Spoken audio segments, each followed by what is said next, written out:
Row shows officers struggling to arrest James Pearce Jr. He's a linebacker for the Atlanta Falcons. And before that happened, police say Pearce Jr. was at the police station and allegedly involved in a domestic dispute. This video that you see here shows the first round pick of 2025 being brought to the ground by several police officers. Doral police tonight telling us they first heard reports of Pearce Jr. and his girlfriend, WNBA star Rickea Jackson, having an argument at the police station. Investigators say Pearce left in his car, then crashed near Northwest 103rd Avenue and Northwest 66th Street. Pearce Jr. faces 6 charges tonight, 2 counts of aggravated battery with a deadly.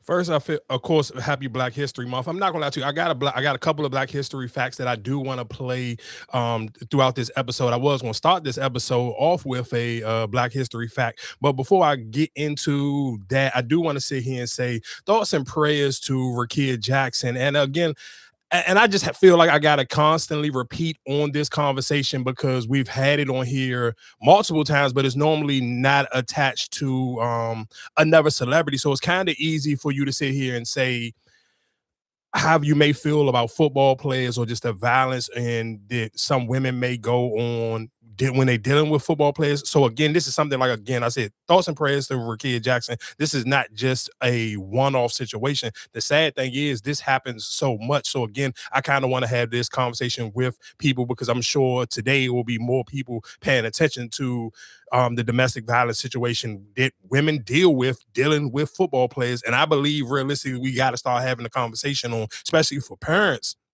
I think a lot of y'all, we got to have a conversation where you almost got to warn your daughters the same way you'll warn them about dating a street dude or a drug dealer, this, that, and the third. And you kind of sit here and tell them the reasons why they shouldn't date that dude. Realistically, to be honest, at this point, I feel like we got to have it. I almost feel like the football player got to go a little bit above and beyond the street dude or the drug dealer, because I mean, at this point, I feel like you could probably figure, I mean, I'm not saying, I don't want to over exaggerate it, but I do feel like realistically at this point, you could see and find more conversations and situations with, with football players putting their hands on women.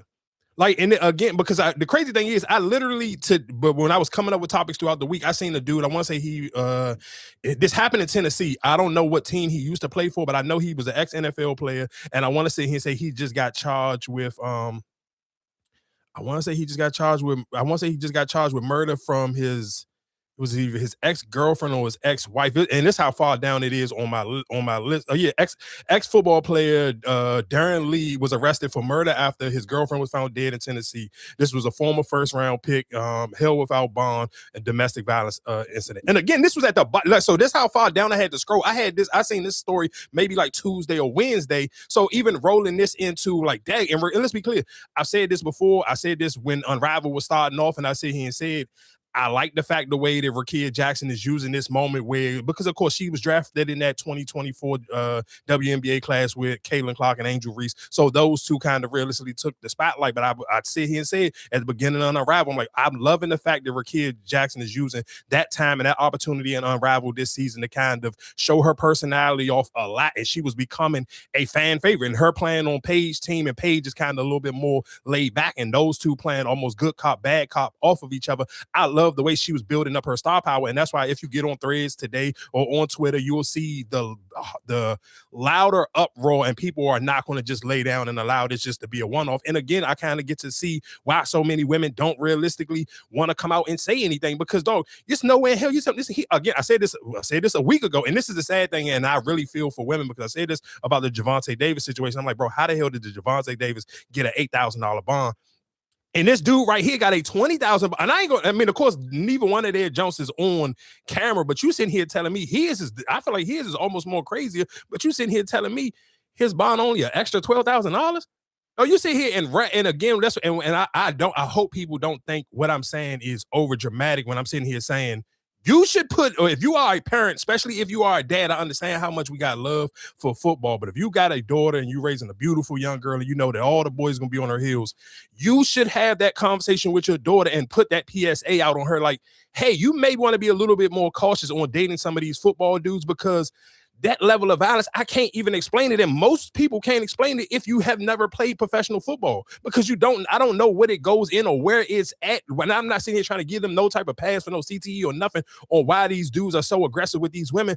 But this is just a fact. Like, this ain't something even, and the sad thing about it is, in the difference between if you was dating a street dude or you dating somebody to play football, a street dude, everybody 9 times out of 10 will take the victim at face value and sit here and be like, oh, girl, get away from him. And people will tear the dude down. But when it's football players, and the sad thing, we live in America, so many people are so gun-ho and so fanned out but behind the NFL and sports in general. I seen people today sitting here saying, damn, he had a bright future. He ruined it. Atlanta, listen to what I'm saying. I'm 41 years old. Atlanta Falcons probably only had literally maybe 3 good seasons my whole entire life. Whatever the years they had Jamal Anderson and the Dirty Birds, that one year they made it to the Super Bowl and they end up losing to Tom Brady, and maybe a one-off in between there. So don't make it sit here and seem like this nigga is about to mess y'all season up. Nobody don't care about the Falcons. And the sad thing is, this wouldn't even be a conversation if it wasn't Rickea Jackson. But again, when I'm sitting here saying, dads and moms, please sit here and have these conversations with your young girls and kind of let them know. And again, of course, you can't help who you fall in love with. And I understand, especially for some of these women, if you're going to college and you kind of in the facility of these football players and you're an attractive young lady, those are the people who will be in your circumference. The same way the beautiful girl in the neighborhood, it was going to be in her circumference, is the street dude. The street dude gonna holler at the girl, she the baddie in the neighborhood, this, that, and the third. In the same way, it's almost with college. But I'm telling you, that, man, to see how nasty men are when it comes to these situations, and I said, like, literally, like, niggas, it's like, you cannot sit here, like, and I'm just not no excuse. I don't care what team he played for, but the fact that he played for the Atlanta Falcons, and the Atlanta Falcons have been dog shit for so many years, I could not believe that niggas was sitting here and had the audacity to sit here and say, man, look at dudes just throwing their life away behind some box. Man, this man crashed a Lamborghini truck into this girl car multiple times. Like, realistically, that's why I can't even believe he getting out on bond for 20 bands. And that's the crazy thing, and that's where it gets so scary, because again, when I sit here and say, if I'm a parent, and I will sit here and try to keep my daughter away from talking to football dudes, because they go, it's just football dudes, just men. I mean, like, no, it's men in general, but football is different, because they're gonna always have that little luxury of being some quote unquote level of celebrity where you sit here and they're gonna give you. What I'm saying, but that's something that you're looking for.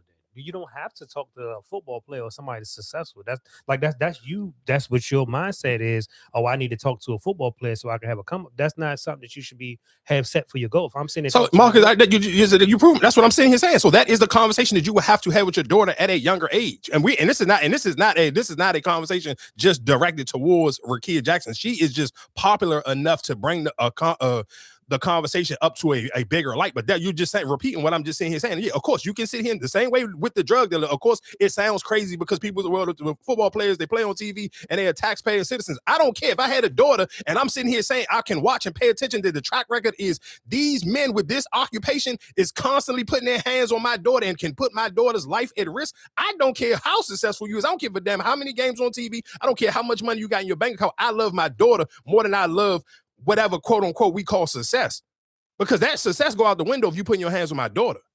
So that will be something, again, like I said, this conversation, I want it to be louder than just that one off. This one off is just because it's a high profile relationship. I don't want to sit here like that's just so crazy. Like the $20,000 bond, I was just like, bro, I understand why women don't be wanting to sit here and say nothing. You talking about this girl in Miami playing her? You gotta think about it. And I seen people sitting here saying this even on threads. He was just at the NFL Honors. That's in San Francisco the other day. That was Thursday or something, whatever the day that was. And then you talking about he played for the Falcons. So that means you went to the NFL Honors and then you came all the way back to Miami just to sit here and stalk this girl.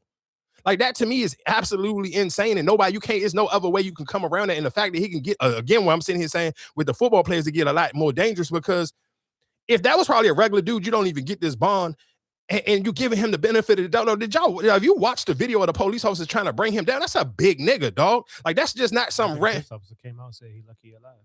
Yeah, so that's just like, man. I think he hit one of the police officers. Nigga, it took like 10 police officers to bring him down. So again, that's just sitting here saying, like, as a man, I'm just looking at that like, damn, if this is my daughter, it's like, I can't even, my only real reaction, because 9 times out of 10, it ain't too many regular men walking on the street who can beat a nigga that big, unless you got some legit or super certified hands, like on some boxing type, Bud Crawford type hands. If you ain't got them type of hands, what you gonna do with a nigga that big? You gonna have to shoot him and go to jail. So again, to try to avoid that whole situation, and it's so crazy, man. I know this girl.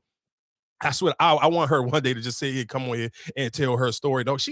And this the sad thing is, it kind of always play out with one of these lineman type of niggas, because it was like, dog, and her story is even crazier than that, because it's like, you be in a house with some of these dudes and they just be losing their damn mind.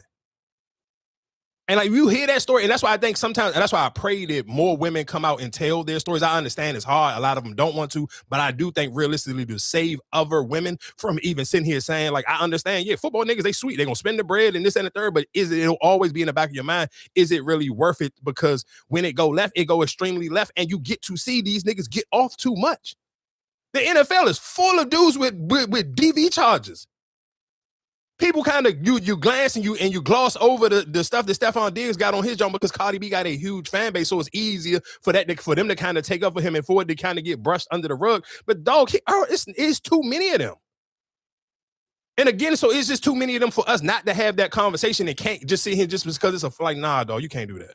Like, you can't do it. And Rickea Jackson got too much of a bright future for you to sit here and turn your nose to this and be like, damn, that shit is like, come on, dog.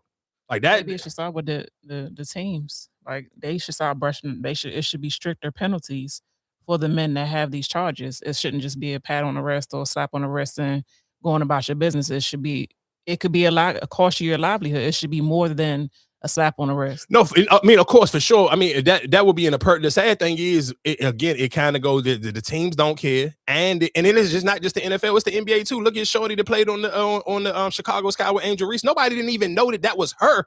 And tell people, like, it took people to put 2 and 2 together that the Kaiser was the girl what's the Porter Joint, whatever his name is, that played for the Bucks now, that he was the one who sit here and beat her in New York. Like, it literally took, she didn't play on the same team with Angel Reese and people wasn't paying attention to that team because Angel Reese played on that team. Niggas wouldn't even put 2 and 2 together that was the same girl, and that's so sad. And this nigga literally is in the NBA right now. He got suspended for 1 season and he's in the NBA right now playing for the Milwaukee Bucks. Again, that's me, man. That shit, I'm not gonna lie to you. My heart go out to women when I just see these stories and keep hearing these stories, because it's just like, it damn near be like nobody don't care. Like that, and that shit is sad, because it's like, I couldn't imagine being a woman, because I'm like, what's the purpose of me saying something? Nobody don't give a fuck. And that's just, and it just show you. You talking about Javante got off for 8 bands and this nigga got off for 20. You talking about 2 men who then put their hand on 2 different women to 2 different extremes. And you talking about $28,000 total? That's how much it is. That ain't, unless it's a federal. Man, they should, to me, that shit should have been up, and that shit his charges should have been damn near almost attempted murder, because guess what, if you would have hit if you would have hit that girl and she would have had to go to the hospital, if you hit somebody with your car and they die, you get vehicle manslaughter. So how don't you get an attempt for you sitting here multiple times in a Lamborghini truck? Like, this ain't like they in 2 small cars. This nigga's in a truck that can go over 100 some miles an hour. I don't think that. Yeah, that shit crazy, dog. Like that's just scary. And just, I can't even, like, I feel for her brothers and her fathers, because it just puts you in such a vulnerable predicament. Because it's like, you got to be able to sit here and be able to, so she can feel protected and still want to be able to go on to her life. Because now you damn near just robbed her of her season. I don't necessarily know how she can even sit here and finish the season off. Because it's black. And the sad thing is, and this is just how messed up the world is, one, Rickea Jackson is a hell of a basketball player. Again, like I said, she kind of just went under the radar a lot because she was just in a crazy draft class, like just a once in a generational type of draft class. So but the fact that the first time that you get to see her on every blog page is something like this. And that's the messed up thing about, these are the times that we live in, that you only can highlight a great woman athlete, because this was a man, she would have been all over the blog pages before. This would be the first time she even get to reach all the blog pages. It's something that got to do with a DV situation. Like, it's crazy, though. And even just the way some of them jumps worded it, like Sports Illustrated, and you're talking about Sports Illustrated, like, y'all be having women's editions and all that, and for you to sit here and word the jumps in here saying, she getting the spotlight today because of this situation, like, what the fuck are we talking about? Like, how the hell is that a headline? This is on a media platform. Like that to me is so goddamn crazy. Like, man, dog, thoughts and prayers of Rickea Jackson. I hope people didn't hear this conversation and take this as I'm victim blaming. I'm just sitting here telling y'all now. I just want parents to put their football players in that same category and conversation that you do with drug dealers and street dudes, because I'm telling you, just the track record, like for like a regular street dude, I don't even know how often that. I mean, I can sit here and say that because we got later on, we got to talk about the situation in Chicago. I don't necessarily know that whole scenario. I just seen different people giving their opinions, or people who knew the girl and the dude. But I don't necessarily know how far some of these things go. Like that's just, man, it's just so crazy because it's in general. It shouldn't even be like football players, street dudes. It should be in general. It's a no-go. It doesn't matter who it is, because it don't have to be a football player. It don't have to be a street nigga. It could be a nigga that work a 9 to 5. It could be a person that has a Fortune 500 company. It don't matter who it is. Wrong is wrong. No, for sure. But I do think again, the same way you would realistically just tell your daughter not to date a street dude because it comes with because of what it comes with. I think realistically that conversation for football players should be attached to what it also come along with. Like it's not all football players though, is it? It's not all football players, but it's enough of them. The same way you would have that conversation. I'm for damn near every street dude, you can give me a reason why. Hey, if you telling your daughter she shouldn't date street dudes or drug dealers or whatever the case may be, I could give you a lengthy list of at least like 20 football players in the last 10 years. Like we think about it, just 2 weeks ago, we talked about the nigga from Kansas City, and they sitting here saying we'll get to it whenever. The girl came on the joint. She posting pictures of her arms all scarred up, her face all scarred up, and they told you, oh, yeah, we'll get to it. We'll get to it whenever we get to it. Stephon Diggs, perfect example. Like they pushed it back into after the Super Bowl. Like I'm not sitting here saying it's not all football players, because Russell Wilson seems like an amazing man, but I feel like Russell Wilson is the one-off. I feel like I can get to 20 niggas. I can get to 20 niggas who put their. But why is that he a one-off? Because people look at him as being corny or whatever the case. That's what I'm saying. It's the type that you're looking for. Like I said, I feel like it's what you're saying, athletes and all that, that's that financial. Like I said, you're attracted to that because of what he can do for you financially. I mean, I can't sit here and say that, because if I'm in college and I'm just a pretty girl in college and the dude is an attract, like we're not about to sit here making like all these football niggas is ugly niggas. So a girl could be attached to just sitting here saying, okay, he's just an attractive dude, whatever the case may be, and that may just been who you were attracted to, and this is who you go to school with, so you see them often. I kind of get like, yeah, I understand for someone because they're young. We're not sitting here saying these ain't no women in their 30s sitting here chasing some nigga chasing a ball. No, this is just who I went to school with. So you can't I can't sit here and say that I'm. Yeah. Oh. I can't sit here and say I can't sit here and make it seem like they would just I'm just chasing some ball player like that. That one ain't that one. I can't agree with that at all. Like I can't. I mean, but that's just one situation. I mean, like I said, a lot of these situations ain't. Oh, we've been dealing with each other from high school. I mean, yeah, of course. That's one situation. Yeah. Again, like I said, I think that conversation should just be had a little bit more, because it's just like, man, that shit is crazy, dog. Like, and again, for that bond to be just that low to me is like, man, that's a dangerous thing, dog. Because now you can't and just again, thoughts and prayers to Rickea Jackson and her family, especially the men in her family, because I don't even know how you could even damn, like that shit would make me. I would have to move to Miami now. Like until her season is finished and she want to finish her season, I have to go down there now, because there's no way in hell I'm just gonna sit here and allow my daughter just to be down there by herself. No, man, this nigga crashed a fucking 500,000, 300, how much 100,000 one of them cars is, dog, multiple times into this girl car. Like the word, that nigga didn't care about nothing. In broad daylight, like this shit was broad daylight. Real quick. A deadly weapon, assault on an officer, stalking. From Doral shows officers struggling to arrest James Pearce Jr. He's a linebacker for the Atlanta Falcons. And before that happened, police say Pearce Jr. was at the police station and allegedly involved in a domestic dispute. This video that you see here shows the first round pick of 2025 being brought to the ground by several police officers. Doral police tonight telling us they first heard reports of Pearce Jr. and his girlfriend, WNBA star Rickea Jackson, having an argument at the police station. Investigators say Pearce left in his car, then crashed near Northwest 103rd Avenue and Northwest 66th Street. Pearce Jr. faces 6 charges tonight, 2 counts of aggravated battery with a deadly weapon, assault on an officer, stalking, fleeing, and misdemeanor resisting arrest. I know. I feel like I had one more person. I thought Jolly was giving it up crazy.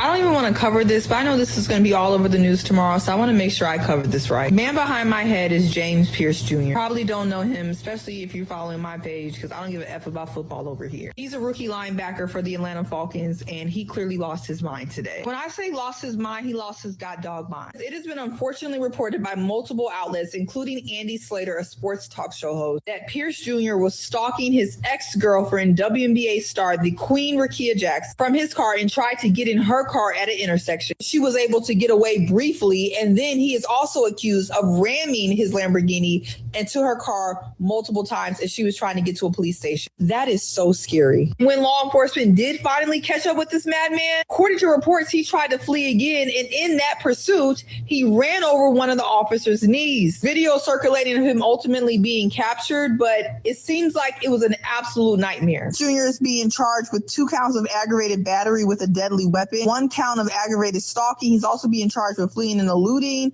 aggravated battery to a law enforcement officer that's running over that law enforcement officer's knee, I'm assuming, resisting an officer without violence to his person. I want to be clear.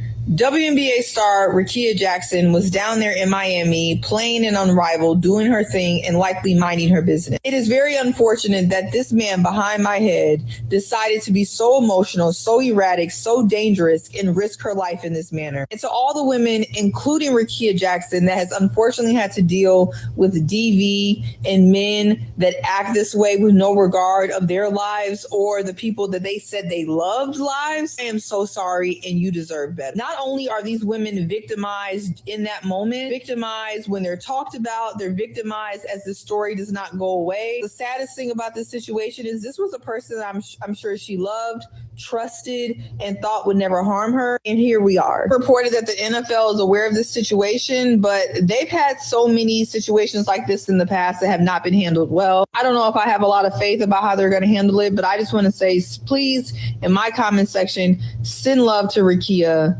I ain't gonna lie to you, and this would be one of the moments where the police officers would have smoked that nigga. People would have been like, "Oh man, he shouldn't." Man, I ain't gonna lie to you. That would be one of them situations. The police would have been doing niggas a goddamn justice. That's a big nigga. He got too much. Man, come on, dog. That would have been one of them times. I ain't gonna lie to you. I wouldn't have been mad. The police would have smoked this nigga. But again, like I said, thoughts and prayers to Rickea Jackson and her family. Real quick, I guess before I get into the Black History fact, again, I guess I feel like now I have to say this every week just in case the audio mess up. Please go to the YouTube channel, put in Bulture Podcast on YouTube, like, share, and subscribe, share it, tell another friend. Even if you listen to the audio and you prefer to listen to the audio every week, I would love for you guys just to sit here and go open up the YouTube, Joe, maybe for like 10, 15 minutes, like, leave a comment or something, just so we can continuously grow the YouTube channel. So again, like I said, each and every Tuesday, the audio will be out, and if you ain't got nothing to watch, because football is officially over now on Sundays, and you're looking for something to watch while we recording live each and every Sunday night, we are on the YouTube channel. Again, like I said, put Bulture Podcast in the YouTube and you can find us. But again, like I said, real quick, this is what I really wanted to start off before that story came with. I do realistically, I keep saying this with music, and I'll say this again with sports.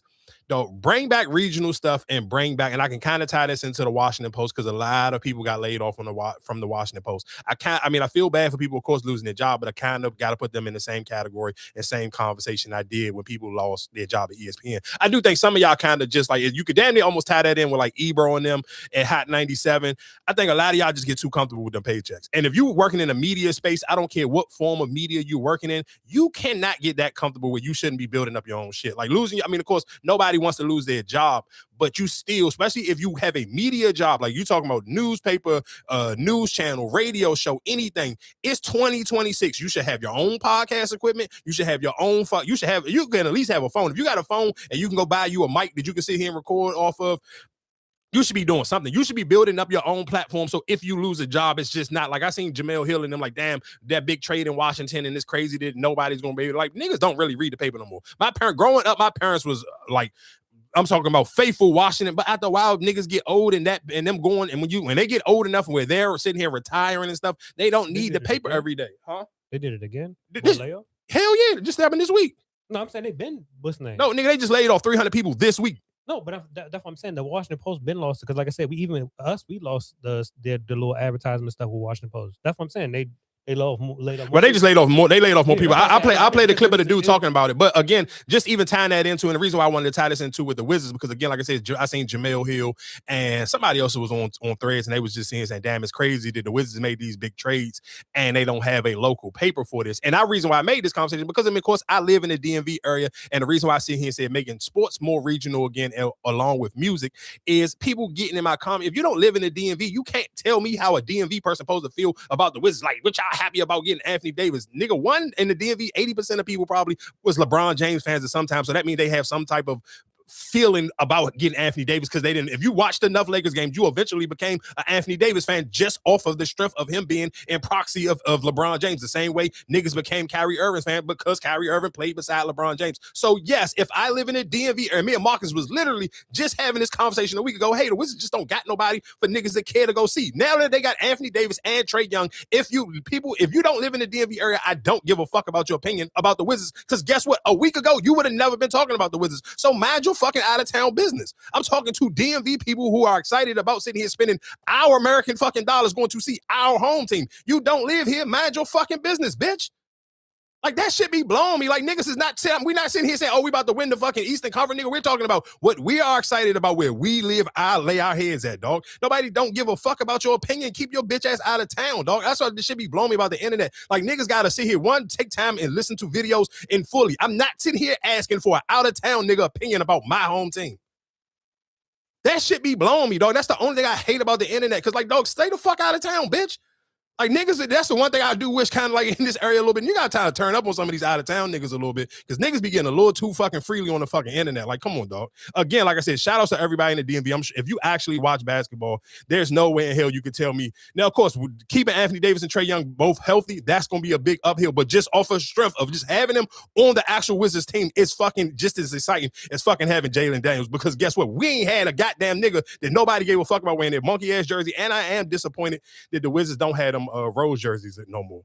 They need to bring them cherry blossom jerseys. They need to bring them back, because niggas ain't trying to wear them white, red, and blue Jones. And I damn sure ain't wearing them gold Jones. That was a city jersey. What? The rose. I mean, well, I don't give a fuck. They need to bring it back. If you want niggas to actually, I seen the what's my girl name? I forgot that Rachel Nichols was from here, and she was on the Jones talking to one of them.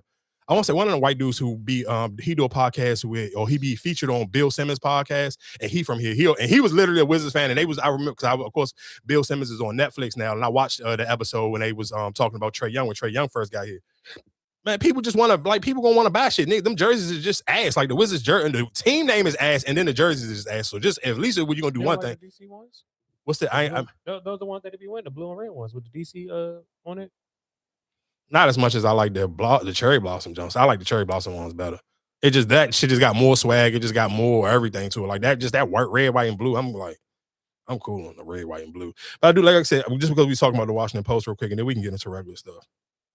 A really sad day for DMV sports fans. I feel like I speak on behalf of thousands, hundreds of thousands, maybe millions of people that grew up here and read the Washington Post sports page every day, front to back. When I was a kid, I bet I read that more than any book in school. All of the school books combined, I read the Post sports section. And it was the titans of the industry, some of the best writers, the best columnists, the best reporters.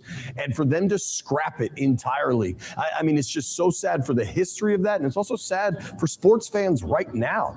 This is a huge loss. If you cover the local teams, if you care about the local teams, for the Post to not have a sports section is unfathomable. Those are the words Neil Greenberg used with me on the radio to describe this. I mean, and these are true legends. Kornheiser, Wilbon, Shirley Povich, Tom Boswell, John Feinstein, and the people doing it now. I've worked with these people. I'm in press boxes with these people. I'm on red eyes with these people. Just to lose their jobs like this, it is so sad. I understand that the media landscape is constantly changing, but there's no way they had to go scorched earth, cut this thing to the bone. It does not add up for me or for all of the people that loved reading the tremendous work that came out of that Post sports section. It's a legendary part of the newspaper of my life. I guess my last take on that, I would recommend for Wizards and Mystics. I do think they even probably need to do, just because it's not a natural thing for most DM, because I mean, of course, like, it's easier for me to sit here and say, like, when it comes to Redskins, man, it's endless just local people. And when I say local people, I mean local black people who got their own Redskin YouTube channels, Redskin Instagram pages, and a lot of people be interacting. I forgot the dudes. It's two dudes from here. I forgot that. I know I follow them on Instagram, but I can't just remember the name on the top of my head. But I follow a couple of people who are from here who got like Redskin pages. But I do think the Wizards and the Mystics both need to kind of reach out locally and get you some people, because nowadays you don't have the Washington Post. Get you some people who are from the area, and realistically get you some people of color and get them to start talking about the Wizards and the Mystics. Like, they tried to do that little what's the name joint last year? The little that was like the first game where they did the little for the Instagram. I mean, like, you know, the content creators. Yeah, but not no. Again, I'm not saying no content creator. I'm talking about niggas who actually know and talk about sports. I ain't not no nigga just coming up there doing some silly, goofy ass shit. Like, no, I'm talking about actually build up, like, actually build up a sports community via social media. Because again, I do think realistically for those people, is that a thing? Is that a thing? Hell yeah. No, I'm saying, but no, you saying hell yeah, but I'm saying, but do people really still listen to like the AM sports, whatever? No, but you're missing what I'm saying. But those people can do it via social media. You don't have to do it again. You don't have to do it AM on the radio, or you can. Yeah, I'm saying like social media. Right. But just what I'm saying here saying is for the, let's just say for the Wizards and the Mystics, they have no real social media presence at all. Like, especially for the Mystics that have such a young core. Like, think about when I was just on here last week when we was talking about Shakira Austin, or you sitting here saying Kiki. Like, these women have personality, so you should have people on your local area and kind of build up. Not saying they don't have to be a radio show. It can be on social media, just like everything else is on social media. Like, think about most of the time you watch your First Take clips or any other sports shows, 520, any of those, it's via social media. Most people not listening. I'm not saying some people do listen to it full on the podcast, or you watch it on YouTube. But my whole point is build something around that. It shouldn't be realistically, because it's not going to grab nobody. Me watching some old ass man, especially an old ass white man talking about the Wizards, like that shit is not going to excite me to sit here and want to go listen to somebody talk about the Wizards and this nigga look like he ready to fucking go out the pasture in the first place. That's why, like I said, I feel bad for people losing their job, but at the same time, it's like, even when the niggas sitting here talking about Michael Wilborn and Coney Courthouse, like, them niggas is like 80 something years old, like late in their late 80s. Both of them niggas should be damn near trying to be retired. And cool, I understand both of them niggas just really love what they do, so they just feel like they gonna just keep talking about sports until that day they die. And I can respect that. I ain't mad at that. But at the same time, you can't sit here and expect that a bunch of young people gonna be entertained by your sports teams and you just not help giving that extra. Like, look, perfect example. Like, look at how Baltimore, the Ravens, and kind of linked into, and even if not necessarily the Ravens organization, but the people around the organization, the players fucking with the what's the fat man to be on Instagram and Twitch and all that. What's his name? Butter, whatever his name is. Like, fucking Pat McAfee even be shouting him out anytime they talk about the Ravens. So again, I think you can do it. It's been proven that it can be done. I just think sometimes you got to kind of get with the times. And I think the people who worked at the Washington Post wasn't getting with the times. And I also, at the same time, don't think realistically the Wizards and the Mystics haven't done a great job of getting with the times either. So again, that's just my little local rant, and we can get into some Black history. And because we can start off with Black history, and of course, because it's Super Bowl Sunday while we record, and there's no better opportunity to start off with Black history with In Living Color, starting the reason why they even got a halftime show. What happened was, we realized that we were going to be up against the Super Bowl, and the Super Bowl dominates television, and at that time really dominated television, and anything that ever went up against the Super Bowl would die. But we saw a window, which was halftime, where people normally got up to pee. And so we would put our half hour right from the time the play stopped till it started. And we put a clock up so people would know when to turn back. And when halftime came, the entire audience for the Super Bowl turned their channel to In Living Color. And it was this little show that took on this giant and crushed. And the next year, they hired Michael Jackson to do their Super Bowl. And every year since, they've had a humongous star at Super Bowl halftime because of In Living Color. That's where this comes in. Our Super Bowl countdown clock. It'll be coming on later in the show to let you know when to switch back to the second half. You won't miss any of the senseless brutality. But check this out. The Bad Boys of Comedy got a lot of action for you right here. Fire Marshal Bill, Men On, and Color Me Bad performing here live. 2,000 censors ready to pull the plug at any moment. So if you're ready, hey, we're ready. So let's hang out with the homeboys right now. What's up? Again, like I said, shout out to In Living Color. And I guess because we still, like I said, we in the range of talking about football, and you're talking about just, I guess, work workspace, and we kind of was talking about just I guess sports journalism. The young lady, I mean, of course, I'm sure any dude, if you kind of like really into sports and you kind of into Instagram baddies, I'm sure you've seen this young lady. I thought she was out of Jacksonville for some reason. I don't know why I thought she did her news reporting over Jaguars, but it's a young lady who went viral. What is her real name? Is it Rickea Jackson? Jalen, you have continuously led your team at the highest level. I believe her name is Jerika Owens. I believe that's how you pronounce her name. I may be screwing it up, but I'm sure, again, like I said, I think one of her first videos that kind of went viral earlier this football season, I forgot which one of those football games, and it was like pouring down, raining, and I want to say she had like on like an all-white outfit. And she went, it went super viral. So people and of course, I think, man, women hate on other women, and it's kind of crazy. I want to play this clip of her interviewing Jalen Hurts, and then I will go into the clips of women sitting here critiquing her Super Bowl outfit. And she did end up linking with Cardi B, and I do like the fact that Cardi B even shouted her out and posted her and showed her some love, because Cardi B be on the internet, and I'm sure a lot of people seen the back and forth on Twitter and on TikTok about this young lady's outfit. Again, to me, I felt like her outfits being kind of like a little bit of raunchy and a little sexy. I felt like that was a part of her brand. I felt like that helped kind of help her stand out. Like if when you see her, you kind of like, oh, yeah, this is kind of on brand to me. Like even when I seen the suit, when I first seen somebody post her outfit, I thought it was just her page because I follow her on social media. I follow her on Threads. I just thought this was her regular post. I didn't even know that this outfit was like something that people were supposed to like be upset about. Like, oh, this isn't professional. Because I'm like, bro, this is regular shit for her. And I seen people sitting here saying they felt like all her outfits be kind of like 50-50, but I'm like, bro, this is her brand. Why are you hating on her brand? Her brand obviously then got her huge interviews. Like she be all over the place getting interviews, and she was at the Super Bowl working. So kind of I hate that women can sit on social media and tell this girl what's unprofessional. Like she there, she getting paid.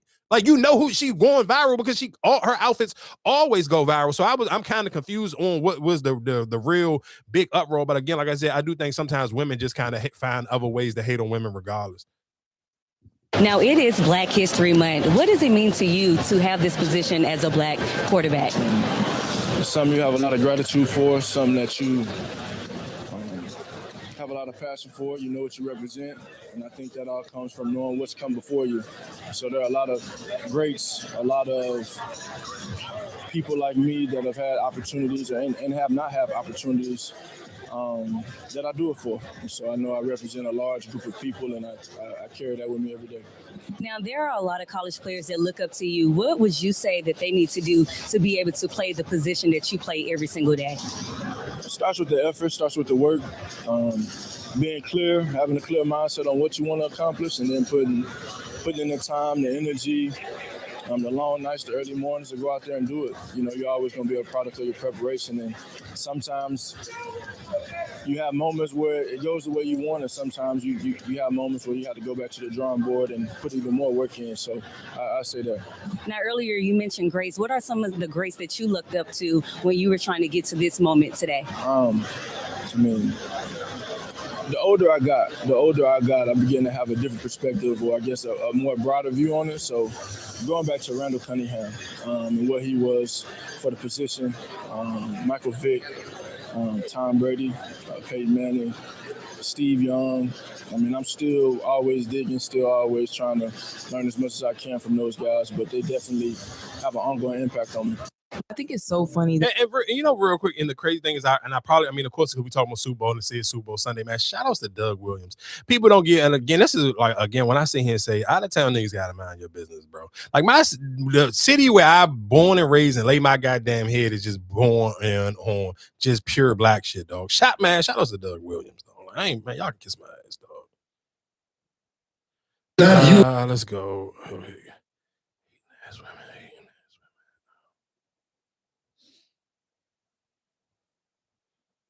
Where was her outfit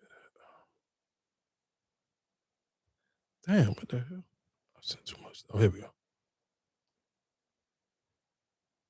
This outfit is T.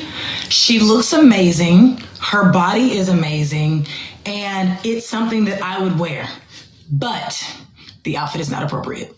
Given the context and the setting of where this photo is taking place, this outfit is not appropriate or professional for the setting that she is in. I don't think that this outfit is appropriate for any office or professional setting. This is going to be a long video because I'm going to break things down in an intricate way so more people will understand, because on Instagram, people are all for it, and they're saying that anybody that thinks that the outfit is inappropriate is a hater. And then on Twitter, it's an argument on Twitter. But my stance is this outfit is not appropriate for the setting, and it's not appropriate or professional for the job that she has as a sports reporter. Because this video... Let me just pause it real quick. When I sit here and say this, and where it's just hate. Though Joy Taylor, you think about when Joy Taylor was having her moment and niggas was going back and forth with Joy Taylor, and even what's the horny fat Jason Whitlock, and he was saying calling her boobs that nice what do you call it, some butter pecan rack. Like, I don't like dog. Yeah, but my whole thing of it is women going to wear what makes their body type look good. This girl got some nice legs, got a fat butt. Why would she not sit here and kind of she got a nice body, period. I don't understand. That's when I be kind of lost. Why y'all sitting here, especially as women, trying to police her and sit here and say, oh, this ain't the set. Bro, it's football. This ain't somebody going to somebody's church. This ain't somebody going to be a teacher. She's interviewing football players, dog. And that again, man, what I'm telling you, the way women try to police other women, to me, is fucking crazy.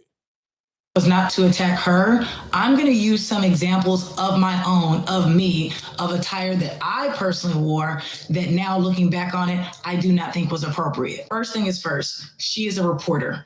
As a reporter, you are not the main character. You are not supposed to be the focal point of the interview.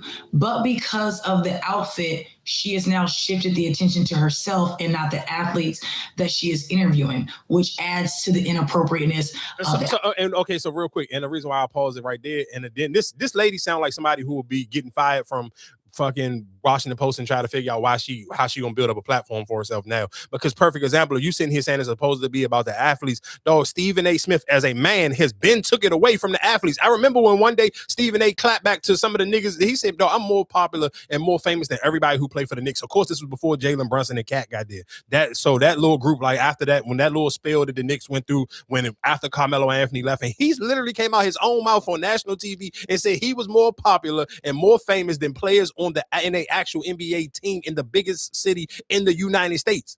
So for him to sit here and say that, you can't sit here and be mad at a woman for sitting here trying to make herself stand out and not just blend in, because it's so, especially when you're talking about the Super Bowl, for people who don't know, or you really not locked in on sports media or just any media anyway, because even Kev on stage was bouncing around doing a bunch of interviews. They got a junk called Media Row. During Super Bowl, there's a room full of just different media outlets, podcasts, YouTube channels, everything. Anybody, if you can get you a junk and get you a little booth right there, and you can do interviews, and people know most of the time, most interviews will last anywhere no longer than 20 minutes. The longest you may see one is 20 minutes. I seen Cam Newton and Kev on stage had one for 18 minutes. So for people again sitting here thinking that she I can't even understand, because if it was a man, nobody wouldn't even sit here and care. Dog, Cam Newton outfits be crazy as hell. Cam Newton, you can't tell me that Cam Newton every day don't be trying to be the main character every time he get on TV with them big ass hats on.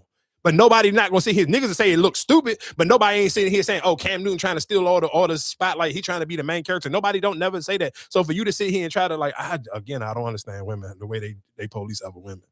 Outfit. I want to remind people that positions like reporting and being a sports agent and being a PR agent for athletes, the attention was always supposed to be on the athlete. But once we got to 2013-ish is when people in these positions started shifting attention to themselves by doing photo shoots and video shoots of themselves. But these are traditional roles where the attention is supposed to be on the athlete, not on the PR agent, not on the agent, and not on the sports reporter. Now, this reporter in question can actually dress her ass off. I like a lot of her outfits. An example, this one is one of my favorite outfits. And then you have this one, which I think is another one of my favorite outfits. Both of these, in my opinion, are very appropriate and would have sufficed if she came to interview the players for Media Day for the Super Bowl in one of these two outfits. These were appropriate. But the reason her outfit specifically was inappropriate was she's wearing shorts, and they are very short, one. And then two, in no context would showing up to work without a bra be acceptable. And a rule of thumb that I like to use when I am dressing myself now, when going to work, when doing interviews or doing media, is I compare myself to a teacher, a school teacher. If my child's teacher showed up wearing this outfit, would I be satisfied? Would I feel some type of way? Would I think that this is appropriate? That is the rule that I have for myself. All right, that's cool. I'm gonna be cool on her. I'm gonna tell you the reason why that thought pattern is stupid, because if you're going into a classroom, the teacher does only have to keep up with a small group of people. You only got to have that attention of that classroom of kids. When this woman is doing her job, she's trying to compete against niggas that we already know, from your Stephen A. Smiths, your Skip Baylesses, your Gilbert Arenas, all long list of celebrities and people who've been doing this 20 plus years that we already know. She already is behind the 8 ball because she's a woman in the first place. So if I got some form of sex appeal, why would I not use that? Because 90% of the people who have seen videos of her go viral ain't never still even listened to her, but you know her. Because if I tell you a situation, like I sit here and say, during the football season when it was pouring down raining and she was walking and just doing the jump and her pictures was going viral, niggas have seen that video and seen that picture a million times. So you know this girl face, you know what she looked like. So it's easy to attach that. I just think that shit, you trying to minimize her and police her and have her feel like she's supposed to be dressing and come like a fucking nun or come like a school teacher. She ain't teaching no fucking school. She's dealing with sports. And we just literally started this episode off of telling you how barbaric sports is and sports fans are.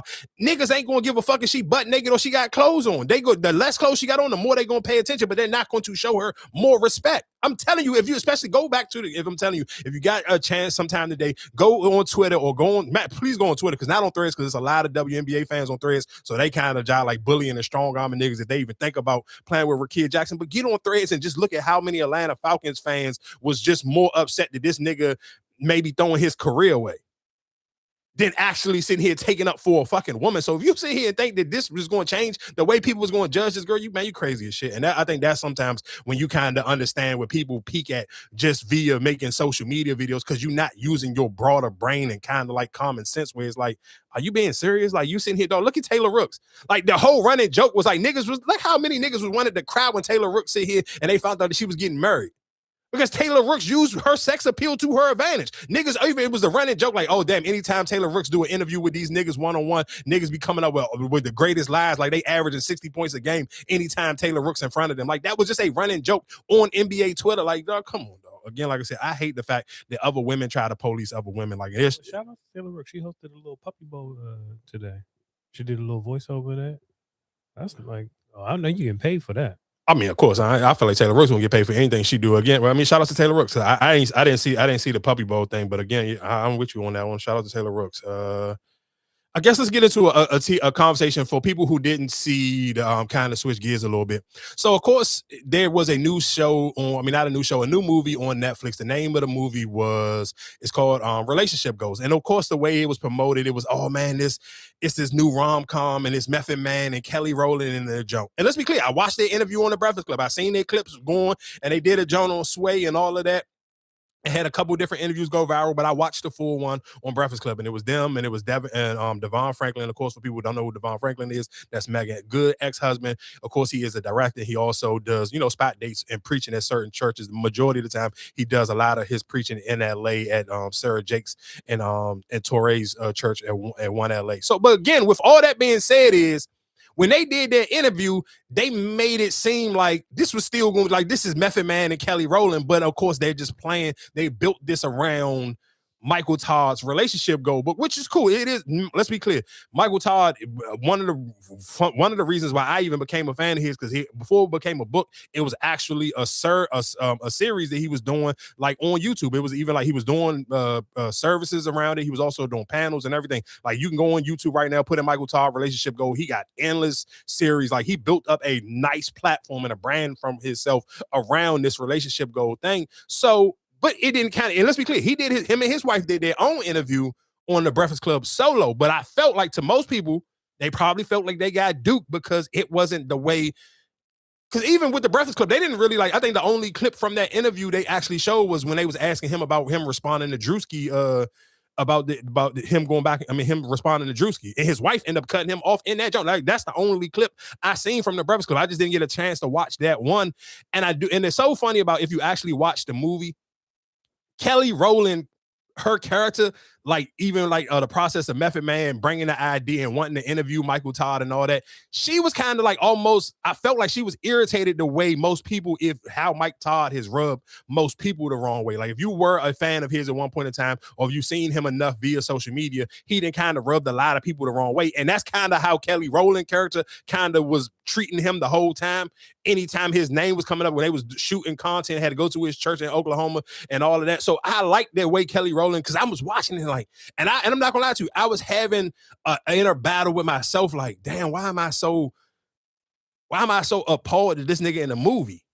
Like, I kind of like, that shit was pissing me off. I'm not even gonna lie to you, because it was just like, and I felt like I was one of these hypocrites where it's like, bro, you can't, like, are you mad because he a pastor here in a movie? I was really asking myself this while I'm watching the movie, but I'm like, he's playing himself. And it's not like he playing somebody else. Like, this is him. And maybe, but I felt like even just the way he was betraying himself in the movie, it was a little cringy, because I felt like the things that people feel like is cringy about him in real life, that's what was cringy about him in the movie. I didn't know he was a real pastor. For real? No, I didn't know he was a real pastor. So it's like based on a true story? Or I didn't know it was even based on a book. I thought it was just like a little movie.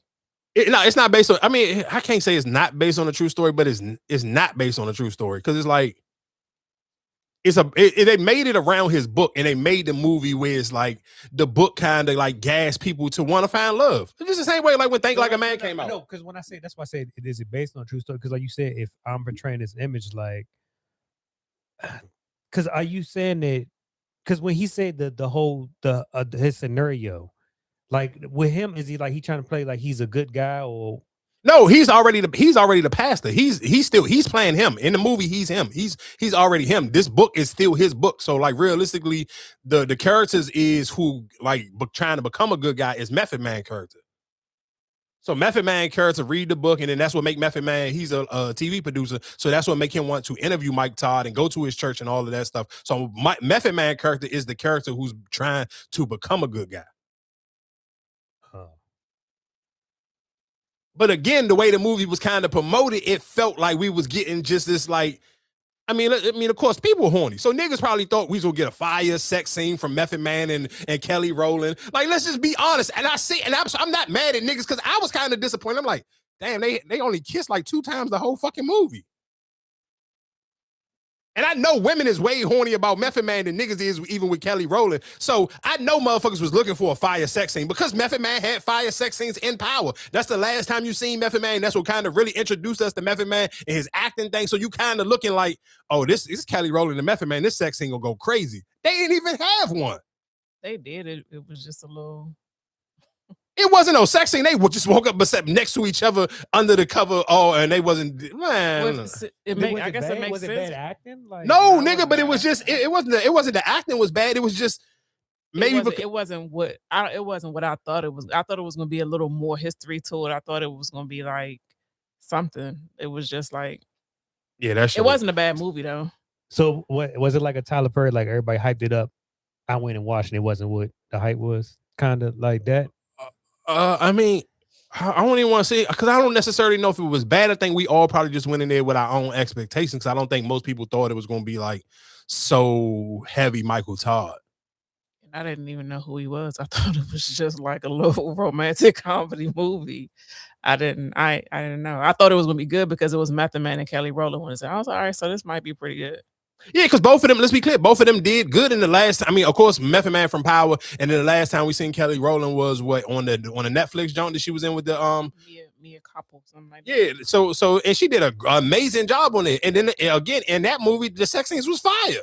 Yeah, so this one was real like. So you kind of going, but no, we old, nigga. Let's be clear. So old people be looking forward to shit like that. I'm not about to sit here and lie like I wasn't looking forward to that. What the I was looking forward to it. Niggas, Method Man is Kelly Rowland. The last time I seen both of them in their own separate shit, both of them have had fire sex scenes. So you telling me they got a relationship movie and they supposed to already be coming off of chemistry and they supposed to be finally linking back up and they didn't have no real sex scene? It's crazy. But that's crazy. And even the kissing scenes was like some fucking. This shit was like some Pete. This was no. The kissing scenes was like this was a Christian movie. Well, I mean, it makes sense now. If it's a book or whatever, if it's About a a pastor that pastor, wrote right? it, like it makes sense. Now I'm not so upset, or now I'm not disappointed as I was when I first watched it. Because okay, I get it. Oh no, I'm even more disappointed. But if it's a church book and he's a pastor, what would you be? I mean, like legs on shoulder. It's a pastor. I get it, but and maybe that's people, and maybe that's why people kind of feel like they got duped. It shouldn't have been promoted as a rom-com, and it should have been promoted as a Christian movie. Okay. Because let's be clear, TD. Because TD. Let's be honest. If it was promoted as a Christian, do you really think it would have got? Of course not. Of course not. People wouldn't know. Of course not. And they knew what they was doing. I might have still watched it because I want to see Method Man or like what is. But I think but again, that's what I'm saying. We all probably still would have maybe had watched it, but I don't think people would have ran and watched it. Like niggas would have had to tell you about it. What's the joint that we? Yeah, I think maybe because what's the joint that what was it, Quavo and them? What was the little church joint everybody was talking about? I know what you're talking about. Was it called Praise? Was it called Praise God? Or was it called Praise? I know what you're talking about. You're talking about the joint where it was Kelly. It was not Kelly Rowland. It was Quavo and it was Chloe Bailey. But I don't think maybe because I didn't. Eddie Drewski was in it. I feel like people didn't have no expectations for that, or I think people's expectations for that was more off of like they was just going to like kiki and laugh. I don't think it was just necessarily like I'm gonna play this clip of this girl on TikTok because I feel like she kind of nailed exactly how I was kind of feeling going into this. I already did a review on this, but now I'm seeing all like the takes and all of the chatter about this and people saying, oh, just be grateful that we have a rom-com. First of all, I'm going to stop you right there. This is not a rom-com. This is a Christian romance. Those are two different things, right? But aren't y'all, like during Black History Month, you're telling Black people that they should just be happy? Just be happy that we got something. Just be happy that we... No. We are way past just be happy, just be grateful. We're not going to be grateful. No. First of all, people are allowed to hate a movie, okay? Like, if you liked it, you liked it, you loved it. Somebody else hating it doesn't take away from that. But they purposely did not market this movie as a Christian romance, and they purposely left out that Michael Todd was involved and that this was based on his book. Like, y'all are sitting there getting mad at people because we were bamboozled. Like, no, people did not like the themes of a man is gonna cheat, but if he finds the Lord and gets delivered, then he won't be a cheater anymore. Nobody liked that message. No, sorry, not sorry. Or the message that, oh, a man, he's gonna propose, you just gotta give him more time. You gotta be patient with him. Nobody likes that. Like, y'all need to raise y'all standards. Y'all getting mad at people for not liking this movie and having valid critiques of it. Were you the producer? Did you produce it? Did you put money in this movie? Love Kelly Rowland down. Love Method Man down. And that's the reason that a lot of us tuned in to watch it. And then we watched it and we did not enjoy it and we did not like it. And that is a part of what? Watching movies. Y'all over here during Black History Month talking about y'all need to be grateful. Grateful for cheating propaganda? What are you talking about? Like, please, bye, get out of my face. Again, like I said, I think just realistically with that one is because I knew that it was around based on Michael Todd book because they did have the book there when they did the Breakfast Club interview, but it wasn't just like, because even when Devon Franklin was basically sitting here saying like the book was kind of almost like rules and stuff, like, and even in through the movie, they was kind of breaking it down. Like this chapter is about saving yourself or stop dating like a chicken nugget and this and the third. So even in the movie, and they was explaining how the book is laid out. So you can kind of tell, it was some writing. The movie was created around the book. So people didn't realistically feel like this was going to be like a Christian rom-com. And it realistically, it was. So again, like I said, I just maybe, but again, because we had our own expectations because the last time we seen Kelly Rowland in a movie or seen Method Man on TV was Power. And I think realistically for most of us, just like normal humans you would have some expectations for what you thought you was going into. And it didn't meet the expectations. I'm not even sitting here saying it was a bad movie, but it was kind of realistically, it was a Christian movie. Like it was cool. Like if that's your bag, if that's what you into, cool. I feel like I'm a super religious person, but that ain't my bag of what the fuck I'm going to watch. T.D. Jackson put out endless movies. I ain't never seen none of them. That's just not like I kind of again when it comes to certain stuff, I know how to separate it. I ain't sitting here trying to like what's in the separate church and state. I know how to separate church and state. I'm going to church for church shit, and I'm going to when I want my entertainment. I'm here for entertainment, and when I'm looking for a rom-com, I don't mind sometimes like watching TV and watching something kind of get a little bit aroused. This shit ain't get me aroused at all. It kind of made me be like, bro, why fucking times I go see Michael Todd on this fucking movie, dog? This shit is blowing me. It's a Netflix movie. You wanted to be aroused by. Hey, you remember what he said about the church shit last time? I'm just being honest. We already know You know what I mean?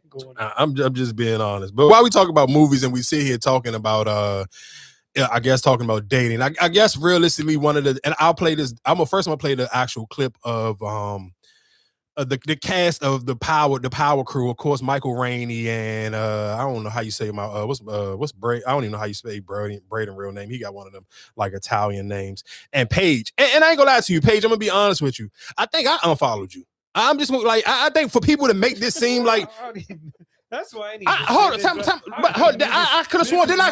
Hold time out. Am I tripping? I could have sworn I came on here and said I unfollowed her when we seen her get fucking proposed to. Am I tripping? I thought I said that on here. No. I'm saying when I saw the clip, I was like, oh, this nigga Mike, this is Mikey all. And then when I see you put it in the post, I'm like, oh, you about to hear this shit. What's life right now? Like, but again, to me. If people who, again, let's be clear, and I seen the dude trying to tie this into Cam Newton shit. I don't want to bunch all of them into, but I think sometimes, again, even when we talked about this maybe a month ago now, when I played that clip of Carlos Miller when he said whatever, when men judge men off of the women, I think men think about or do certain shit that probably shouldn't be said out loud to the world, because to non-men, it's going to always seem fucking insane. Because I seen people killing Cam Newton, and I'm just like, oh, y'all just don't have no real niggas around y'all that's gonna keep it a bean, because of me hearing what Cam Newton said, it sounds crazy, him saying it out loud. But if men are being honest in a conversation full of men, every nigga feel like Cam Newton. I'm not about to sit here and be just buddy with some fucking baddie. Why would I sign? Who would sign up for that? That's like me sitting here saying, I don't even know, you know what type of like mental discipline you got to be, the nigga who the cameraman shooting like adult film content. That's what type of punishment y'all want Cam Newton to sit here and be when he's sitting here. And you know what's so funny? Because when Cam Newton said that, y'all know he got the 106 in sports shit on BET, and his co-host is a baddie. She's one of those sports women who use her beauty to kind of elevate. Her sports takes don't be super fire, but she pretty as shit. I think she plays sports though, right? I don't give a fuck what she played. Okay, cool, she plays sports. That don't mean shit. She just look good as shit. Like, niggas ain't sitting here Googling her resume. Can she really get a bucket? Niggas don't care about that. Lexi Brown can get a bucket. Her podcast, her sports takes are fucking horrible. I think Lexi Brown will be a great sports commentator when she retire from actually playing in the league. But right now, her shit is fucking mid because she don't want to offend nobody. But again, like I said, going back into this Michael Rainey situation, y'all are crazy as hell if you sit here and think that this nigga still want to be friends with this girl and she is engaged. She's a beauty. She is absolutely beautiful. And I'm talking about natural, pure beauty. She don't got no fake titties, fake ass. This woman is just drop dead gorgeous. No nigga wants to be friends. And guess what these niggas know? I don't get, when a woman sit here about to get engaged to an NBA nigga, it's a wrap, nigga. You know you ain't got no money to compete with this nigga. You ain't tall, you can't compete with this nigga. It's over. What the fuck am I being friends with you for? You are literally really off the market. Only way you can come back to the streets is if he fuck up. If he don't fuck up, you gone forever. Why the fuck do I want to see? I don't want to see you happy ever after. And I was thinking about, man, come on, stop, dog. You're engaged, you're living in Arizona, and you're just... I'm planning my wedding. Oh, how's that been? It's fun. Are we coming? I don't even think you guys would want to be there. You already sent the invitations out and we didn't get them. They come out in March. Okay, Mike. Let me ask you something. Right. Now let me ask you both something, and don't laugh and don't try to divert. All right, Mike. When's the last time I spoke to you, Michael? Think about it. When's the last time I spoke to you, G? Before asking me about this podcast, we talked like 3-4 months ago. Paige, don't make me pull up text messages. Please do. Come on, go for it. Mike, you didn't even have my number. Mike, so. you talk what? Oh, I actually didn't have your new number, but you took me off your close friends. Mike, a fan told me you've unfollowed me. I'm like, what? Oh, real quick, can I shoot Michael Rainey a little bit of bill? Dog, they used to go to games and they was getting picked up on all the little teeny bop pages, and niggas was sitting here saying that these two was in a relationship. I'm sure Michael Rainey was not sitting courtside with this girl at multiple games and didn't have no type of feelings for her. Maybe he didn't jump the gun fast enough, didn't say nothing. Maybe he didn't know what to say, or maybe he didn't know if the feelings was mutual, so he didn't want to kind of mess up the chemistry they had on camera, which I'm thinking 9 times out of 10, that's probably what it was. But there's no way in hell she's this goddamn delusional. What did I do to these people? So when Gianni hit me up to come on this, I said, are you guys sure you want me to come on? Because I'm confused. You can't start some shit. Paris Fashion Week. I said, I hit you up. No. Yes, I did. No. Yes, I did. Yes, I did. I said, oh my gosh, you're here. Nope. You posted in Paris. I said, question mark, question mark, question mark. You said words. I said, what's your plan this week? I said, I didn't even know you were coming to Paris Fashion Week. And you said, what you're doing, I'm going to see you at the Amiri party. And then I hit you at the Amiri party. I came. First of all, I came and asked everybody in Amiri and asked Royce, my fiance. I said, Michael and Gianni are here. I'll be right back. I'm going to take a lap. I'm going to bring them over here. I took a full lap. Y'all's homeboys was still there. You guys were gone. We were with some too fine shit. We dipped out there. Well, you guys should have stayed to say hi. Shows that you didn't necessarily want to say hi or see me. That's not true. Because then it's funny because I saw Michael at the Amiri show, but I couldn't. By the time I was trying to see me. Yes, I did. Yes, I did. So where are the problems? But you told me didn't say it. Can I finish my story? Can I finish my story? Now, you know the way the show was. Yeah, I wasn't at the Amiri show, but yeah. I was way on this side. When the show ended, Mike was way on the other side of the room. By the time I tried to get through, gone. I'm like, where the heck is he? Hectic. You can literally see a girl literally just tagged us in the photos. We're literally at the same show. And so I'm like, yes, but mind you, I've never been to Fashion Week in my life. So I'm trying to get over there to say hi. By the time I get over there, it's gone. Cause like where we were sitting was crazy. Yeah. And I missed him. So then when you said you guys were going to go to the party, I said, okay, great. I'll see them at the party. Missed you there. So I'm like, okay. Anyway, so y'all got any thoughts, opinions? But do you think both of them should be? Like, I get it. If you saying Michael Rainey, I was trying to holler at her type, but you think Braden should have? I don't think Braden probably should have been on the same thing, but maybe he just. I guess maybe he doing it just off of his. This my man, just so it won't seem too awkward. If we both do it together, it won't seem as fishy. If just Michael Rainey the only one who unfollow her or nothing, because if it's both of them, they can you can kind of laugh it off.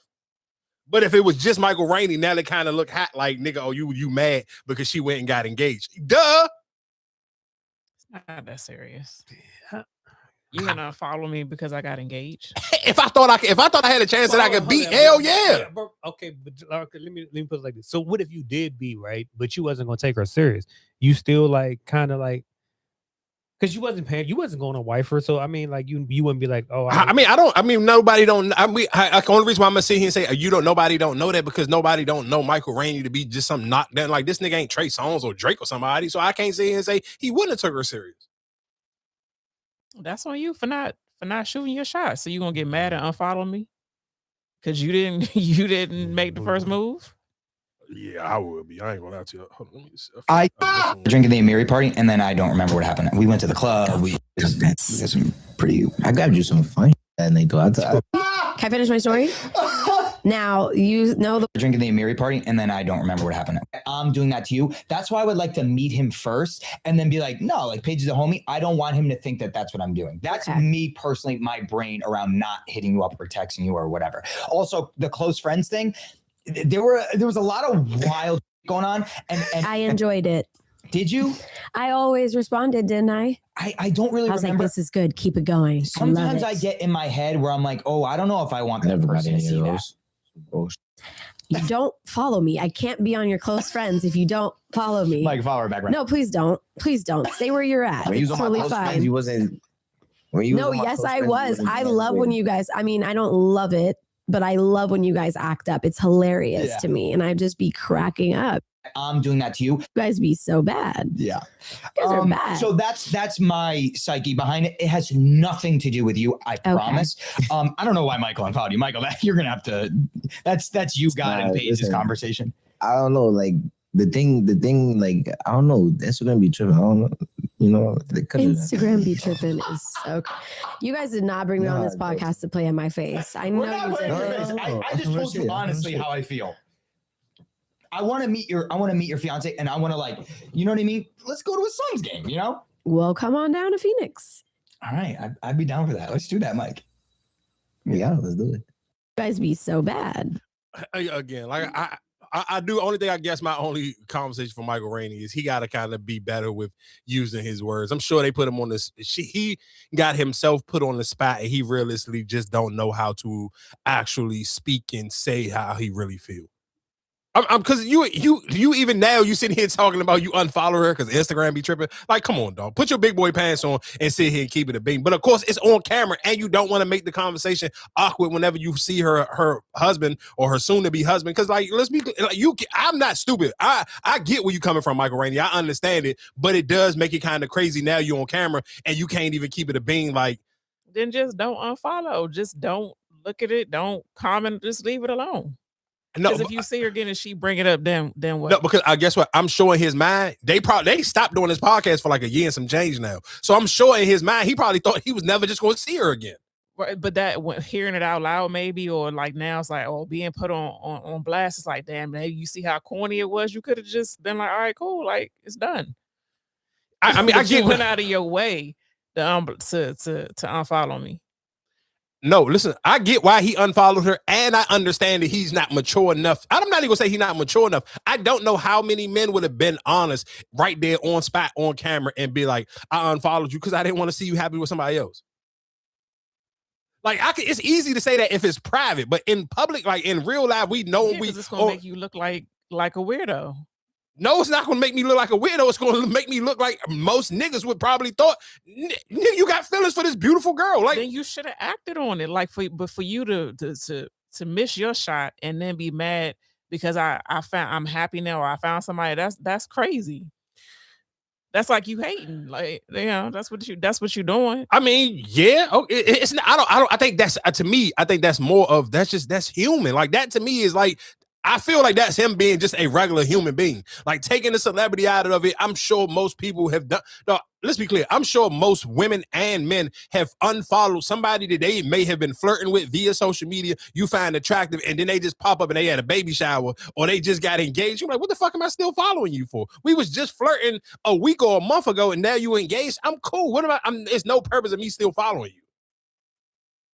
Niggas do that shit every day. I'm know for a fact there's people listening right now who has unfollowed somebody because they are in a happy relationship right now.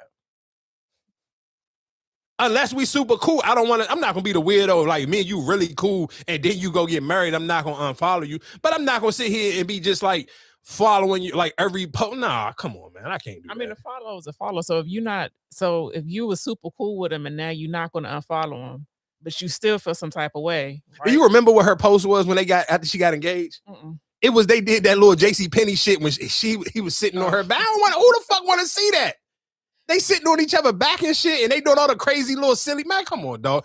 Come on, cut this man a break. Like, come on, dog. Nobody wants to see. No break. I know for a fact I unfollowed her, and I remember coming on this goddamn podcast and talked about that picture, and then I unfollowed her after we talked about the picture. Nobody wants to see that shit. I'm sorry, like that shit, like, don't trust and believe. Listen to what I'm telling you. I know for a fact I ain't got no chance in hell with Joy Chavez. People don't know who Joy Chavez is. That's Bow Wow, that's Future baby moms. Guess what? When she had that last kid by Trayvon Diggs, guess what I did? Hit the unfollow button. The fuck am I following you for, dog? Like, you just tripping out here. You doing anything.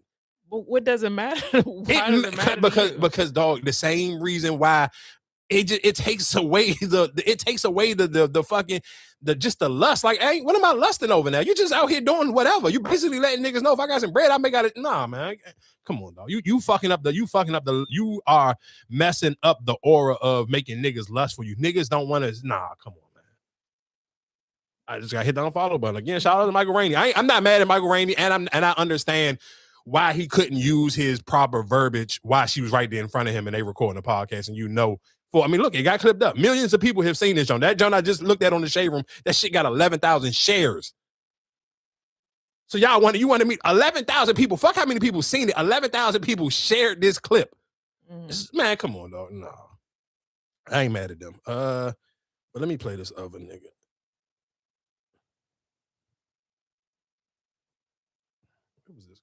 Because I do feel like it be dudes on the internet like this nigga just be pandering and ain't keeping it real.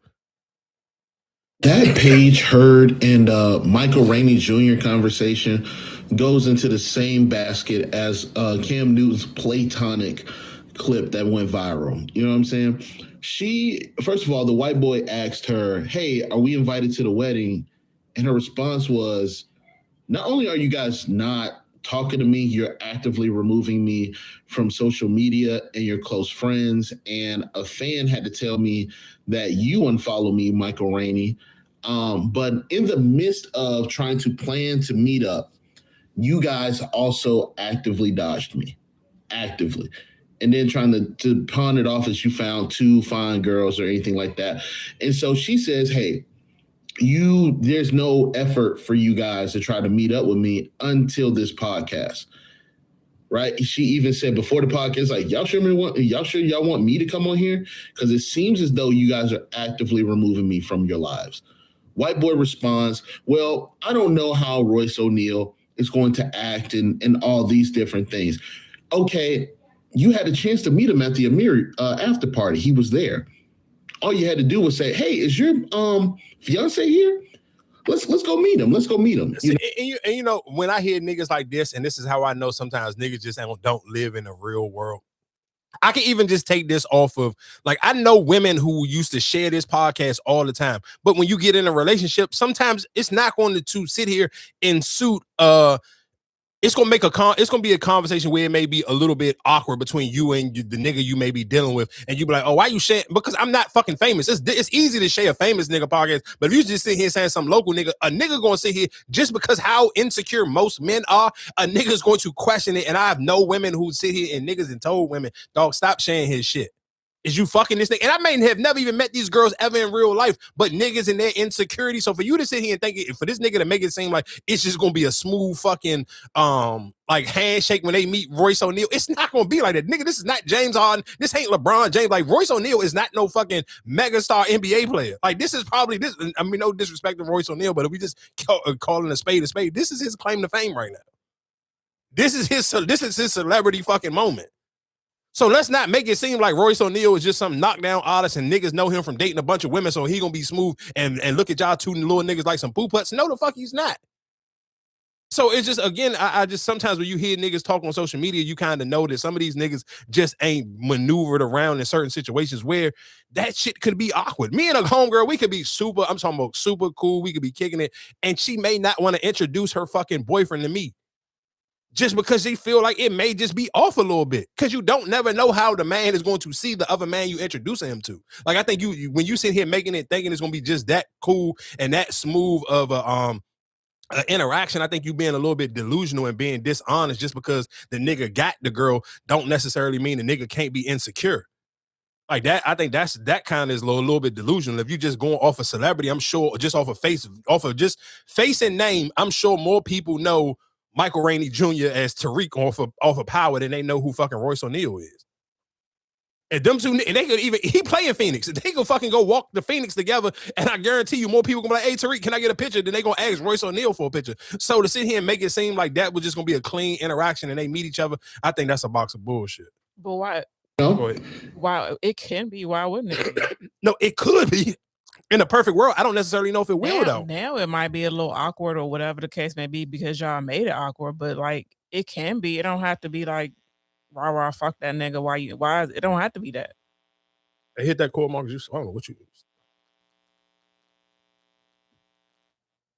Yeah, there you go. It's cool. I mean, I'm not saying that it has to be, but I just think realistically, it ain't guaranteed that it won't be neither, though. Like, I get it. Like I said, in the perfect world, it'll be easy. Y'all two can meet. Y'all can be, hey, whatever. I just don't know. I don't think it's gonna be as easy as people trying to make it seem like it'll be. Because I just know the male ego, and the male ego ain't gonna never allow it to be just an easy, hey, how you doing? I used to be her work husband on camera for real. It's a job. It's a job. Like I don't. So you supposed to cut off your friends because that's what they were, at least in her mind. They were friends. So I'm supposed to cut my friends off because I got married or because I got engaged or because I'm in a relationship. That's what you're supposed to do? Because you're going to cut people off. How many people you going to cut off? And what if the relationships don't last? Then what? And they do it all the time. You hear women talk about it all the time. How, I got that one homegirl who cut everybody off when she get in a relationship, and then that bitch thinking everybody supposed to be her friend again. Right, and look at her friend talking shit about her because the shit is just stupid. I'm gonna cut my friend off that I know forever for somebody else. I mean, what will be the purpose? I don't know, but we all know that people do it every day. And people run to the internet and talk about it every single day, how their friends start acting crazy because they got in a new relationship and they head over heels of whoever the person they in. People need to do better because if you got somebody that's been there before somebody, what will be the purpose of getting rid of them? I mean, I don't know. And then a year from now, y'all not together. Now you lost the person you was with, and you lost your friend. I mean, it happened. I guess while we talking, while we right there, I can't play a little bit of that clip of this Cam Newton joint. I ain't gonna lie to you. And I seen this clip last week, and I just be like, I'd be sometimes crossing my finger like, I hope y'all don't make this shit go viral, and this got to be a talk because it's like, but shout out to Cam Newton. I've been gave Cam Newton his credit. Damn near, I feel like almost 2 years ago when I was comparing him to Shannon Sharp, I felt like I gave Cam Newton his credit. I ain't gonna lie to you. This nigga stay finding a way to fucking go viral, though. He literally every week he got some shit, like it or love it. That nigga found a way to keep this goddamn show in people's conversation. Do you have any platonic relationships in your life right now? With a woman? Yeah. No. Is that by choice? I'm not about to be around no woman platonically. Listen, we gotta unpack this, Cam. Why? Because I'm not about to play them type of games. Is it self-control?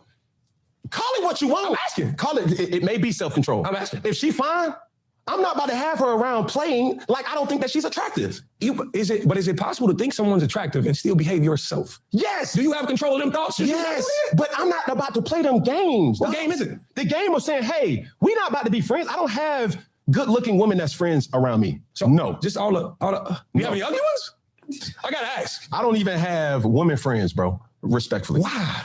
I understand you saying you're not gonna play this game, but Cam, you're a smart man. I'm gonna need you to go deeper than that. Yeah, we're gonna. I know me. You know you. Okay. I know me. And what that means? That means if I'm around a woman long enough, I'm going to find something good in her that attracts me.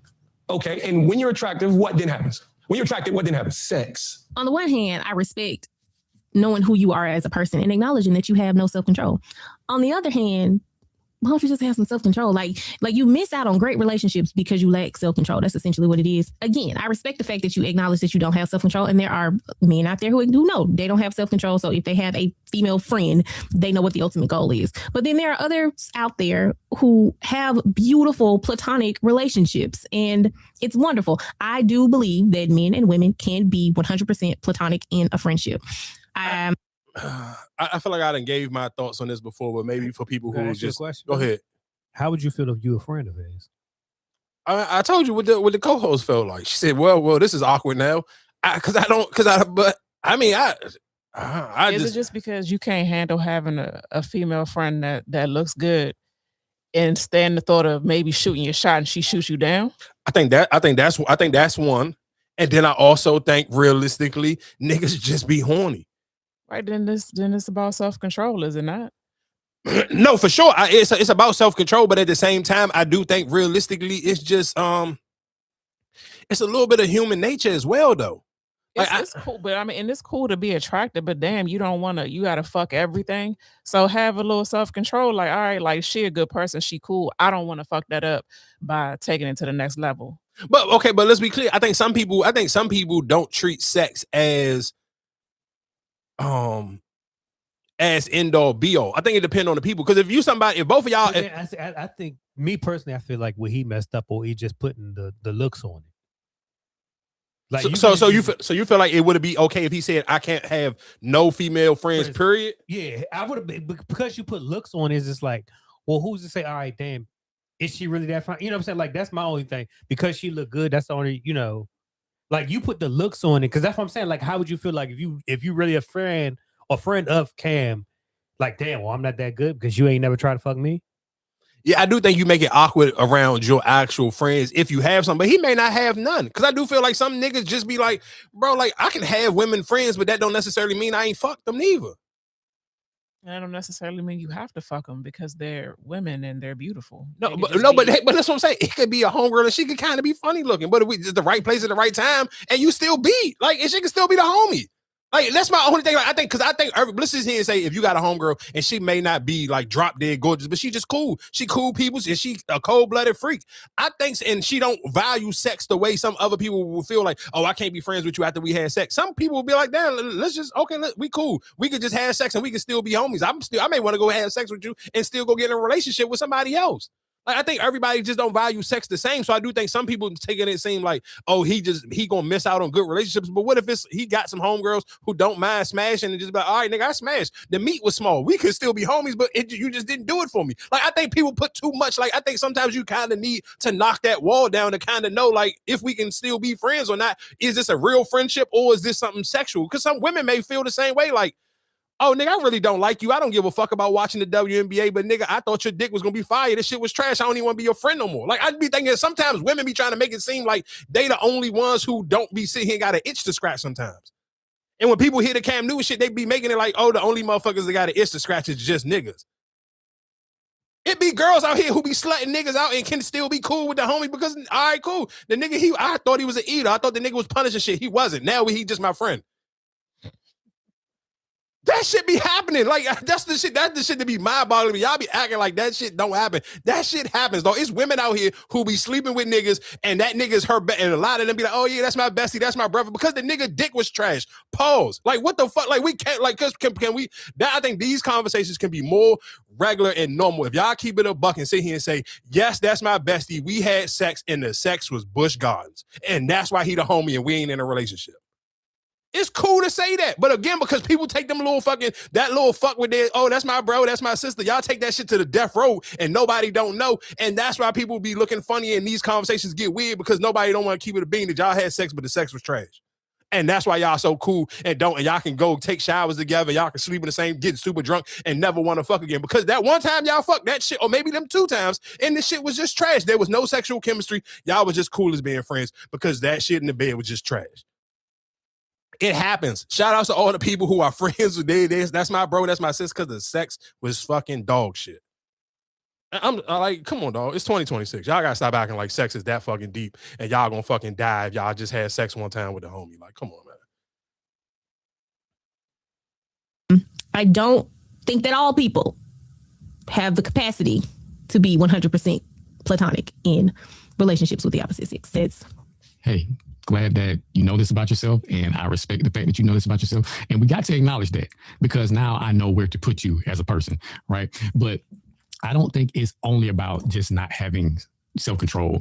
I think a part of this is the fact that some men, because let's get this straight, it's not just Cam, because when you look in the comments of that video, it's a lot of men that are just agreeing with this rhetoric. And I think we got to address the fact that some men don't see women as full human beings as they see themselves.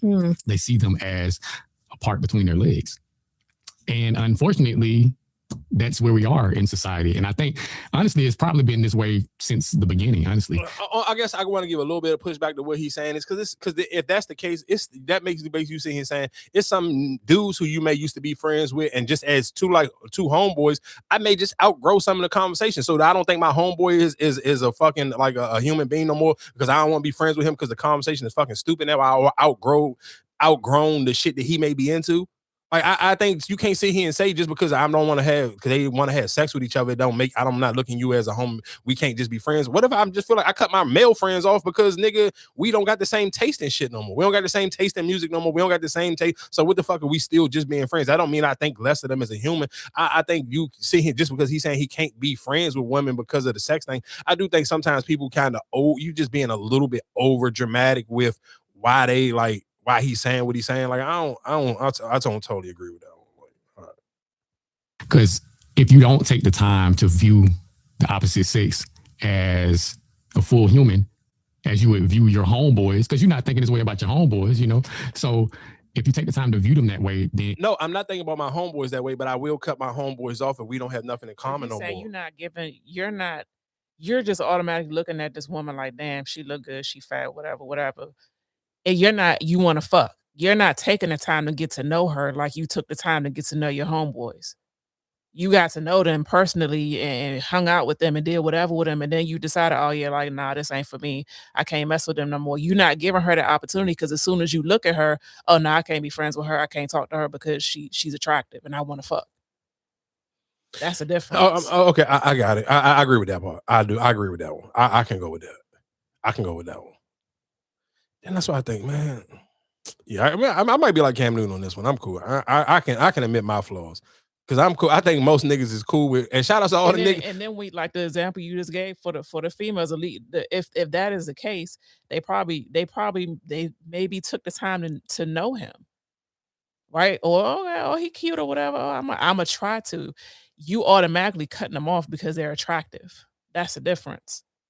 You have no self-control and you had no interest in even wanting to get to know her for who she was. You wanted to fuck her. You didn't want to get to know her. You wanted to fuck her. Oh yeah. And I mean, and that's why I do think realistically, I think for some niggas who have to be in the friend zone for a little bit longer, you kind of do get to know and kind of figure out if you actually like that person. I do think that sometimes that is the benefit of being in the friend zone. I'm sure it's people listening right now. And it's dudes who kind of like, you in the friend zone because this woman put you in the friend zone. You got to laugh at all her little reels that she send you and shit like that. Or you got to like let's be clear, man. I'm you gonna stay in the friend zone as long as she keep you there. Especially if it's via social media. If you ain't got her number, y'all ain't going out on dates, nigga, you there until she take you out. And you there, and guess what? And if it's via social media, if we keep it in the Bing, I'm sure some dudes, I'm in some girls' close friends and they got niggas, and I be mad as shit every time they put the nigga in that bitch.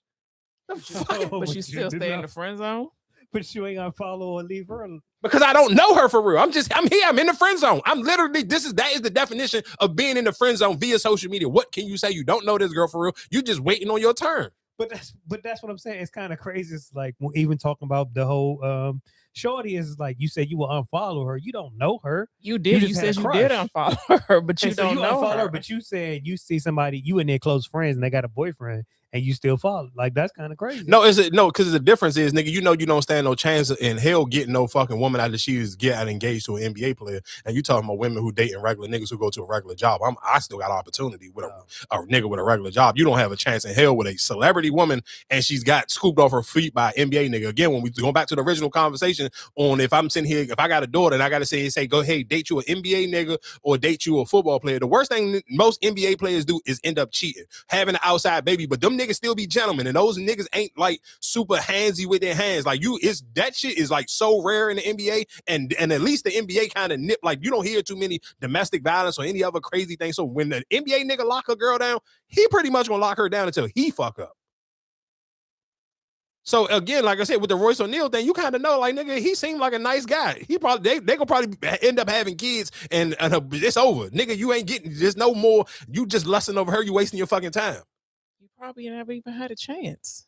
Maybe not. Who knows? But again, after you see that you don't got no chance no more, you might as well just, what the fuck is the purpose of still following? Hit the unfollow button. I guess what else is going on? I guess, matter of fact, we might as well get into the Super Bowl again. I want to start. I just need to start like a buck. I need to get me a Cash App, and just so y'all can just like donate certain shit to me just when I'm like extremely right. I remember I told y'all this. Maybe this was like, I can't remember what week. I wish I would have. I need to give me a journal and start writing down some of the weeks when we be talking about certain things. I told y'all this, like, maybe I want to say it's probably had to be like week 13 or 14 when it came to, and I kind of figured out like the playoffs was going to look kind of shaky and wasn't going to be none of the big name quarterbacks in there. And then when it came down to the Super Bowl, I told y'all this shit was going to be mid as fuck. This was literally a week 4. This was week 4 and in October, a regular season 1 p.m. football game. And it was just a Super Bowl. I mean, of course, and again, shout outs to the NFL, shout outs to America, because there is just some traditions. There's so much brainwashed into our brains. You can't even break it, and you ain't got no business. Because people, let's be clear, people still watch the Super Bowl. Not gonna sit here and make it like niggas didn't watch it. Of course, some people watch it just off the strength of wanting to see what Bad Bunny was going to do. You seen everybody on Twitter and Threads saying, I don't know what he was saying, but you can see the storytelling. Shout outs to Bad Bunny. Bad Bunny did an amazing job at telling a story to people who you didn't have to understand the words. He painted such a amazing visual story that you can just pay attention. And I'm saying, like watching him perform, I kind of almost like music wise, we understood the Kendrick Lamar stuff better. But if you sit here saying like, I'm just watching, don't know what's going on, I'm new to somebody, I'm learning somebody else's culture. Bad Bunny did an amazing job at almost kind of like painting a picture of his culture and leaning into the stereotypes that people sit here wear. Like when you sit here, if you really think about like all the places that they were sitting here saying they're going to send ICE agents to, and sit here and say, because he's showing you like, hey, y'all want to get rid of the immigrants. I'm showing you all the cool things that immigrants do in this country that make us cool and make us a part of American culture as well. So when he introducing you and showing you all that throughout that performance, I'm like, damn, he's smoking this performance. And it's the visual, because again, for most Americans who, especially if you don't know Spanish or you're not a huge Bad Bunny fan and you literally only can watch what he's doing, though, that shit was damn near like a movie almost. Like, of course, or some hip hop stuff. We love what Kendrick Lamar did with GNX and him and the subliminal stuff and him dissing Drake on the biggest stage. But if you're talking about actually painting a picture where 90% of the people watching don't know what you saying or what you got really going on, you painted a picture and made me be like, oh, he understand what's going on to his people in the United States, and he's showing y'all like, hey, don't forget all the cool things that my people offer y'all. That very first scene, when he coming in and he walking through the what I want to say, they said it was like sugar cane field, when he walking through the field and he just and just walking through and just doing different things and introducing different people and showing you different little things that his culture has to offer to the rest of the world. I was like, bro, Bad Bunny, he made me a fan. I'm not gonna lie to you. Like that jump, I was like, damn, he really is smoking this. So that would put you right. That would be number one right now, performance wise. Yeah, I honestly, and maybe, because I mean, like you said, even looking at how Kendrick was, his performance and like the camera angles and all that, how you knew more into it because of the beef and all of course, that, for sure. So you kind of invested in that, like, but it was a good storytelling. Or even just like how they, with the Samuel Jackson and all that, like he played it, but like this over trumps it because it's more. You don't know what's going on. Yeah, for sure. I think for Kendrick Lamar, even if you take the LA one, well, like even with Drake, you kind of like he introduced, like he was telling his little story of him too. Yeah, for sure. I think all of them did it, but I think Bad Bunny just did it better. I think because I think realistically, and maybe it's just I'm giving him the nod over them because I don't know nothing of what he got going on. So I literally had to really pay attention, and I'm picking up on all the details where even for some of Kendrick stuff where it was like.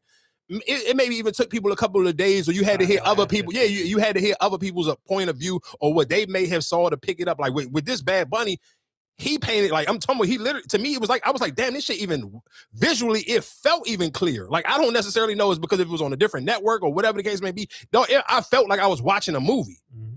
Like, and if you somebody, especially, and if you like, I'm sure like for most Black people, we love like Queen of the South, or you love any of those Narcos or any of those other cool like drugs, like Mexican drug shows or any of those things. And the reason why I'm tying that into it, because even what makes those shows cool, they still enter their culture into their traditions into the drug business. So when you seeing it, it's like you appreciate all those things, because if you watch Queen of the South or if you watch Narcos, you end up sitting here liking these characters for some of their backstories or some of their cultural things that they had to get to become whatever kingpin or whoever they end up becoming. So you kind of remember those things, even just when, and I'll play even later when we see something like pants sagging into the Black community and how it started and people using that into fashion. It's different little things in other people's culture that it kind of trickles down to, like even just with him with selling certain food and them selling like the gold chains and watches and stuff, like, man, it was just so cool how he just painted that, man. He painted such an amazing picture, dog. Again, like I said, it may be a little bit biased because I'm not familiar, so I had to pay more attention than I did with Kendrick Lamar, because I knew the Kendrick Lamar songs a little bit, so it's easier to kind of like maybe not pay as much attention and you just hyped off the songs he performing.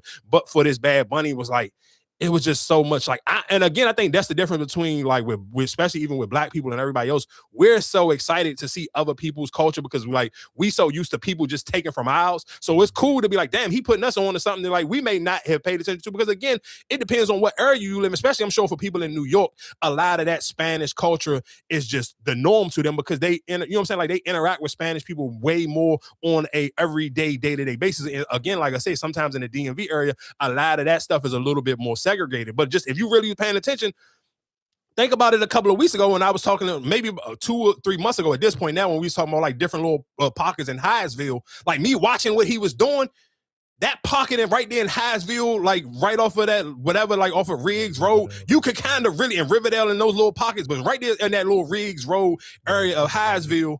Is that Lincoln Park?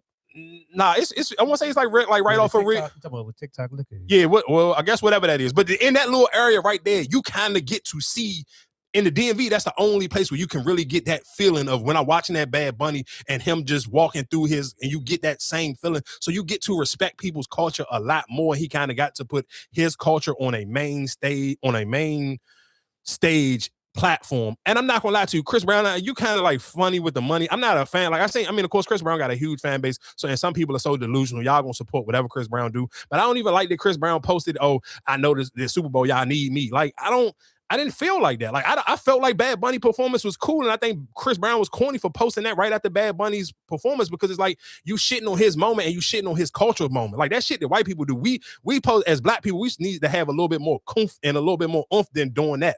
Like, that to me, that's like weak. If that was another nigga up there, cool, I wouldn't even care. But for like, bro, let him have his moment for his people. Like, you don't have to come out right then and say, you can say that shit a month from now. Like, nigga, you just did the Breezy Bowl and all that. Like, why are you sitting here trying to step on somebody else's moment? To me, that shit was weak. I'm not gonna lie to you. Like, maybe I'm not no super huge Chris Brown fan, so maybe that's why I feel like it's weak. Because I seen people in the comment section like, yeah, I agree with Chris Brown, but I think sometimes the sad thing is, even for it's a lot of black people who may just be just as ignorant as fucking white people when it comes to some of these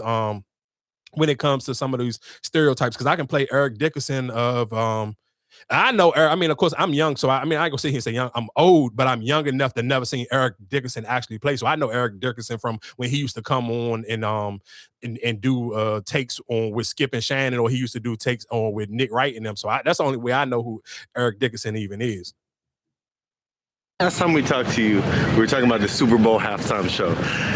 So I gotta ask, have you given like some time to like listen to some Bad Bunny and be like, hell no. Maybe give him a shot? Absolutely not, man. Look, why don't we get somebody from right here, from home? How about someone from right here in San Francisco? All these artists right here in the area to play at the Super Bowl.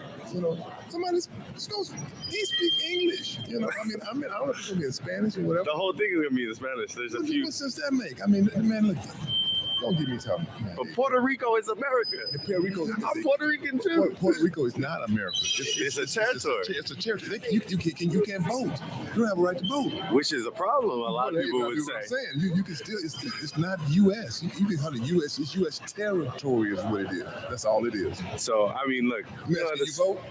You know what? Absolutely, I can vote. You know. So you don't care. You're a U.S. citizen. And I think they deserve a shot at especially if we're going to occupy their space, for our benefit. Like even Guam. My wife's from Guam on that territory. Anyways, it's a lot. We don't have to get into all that. Look, but what I will say is Puerto Rico. Oh, I know you don't. I know you. Like that. We know. Black. Hey, we got our own problems.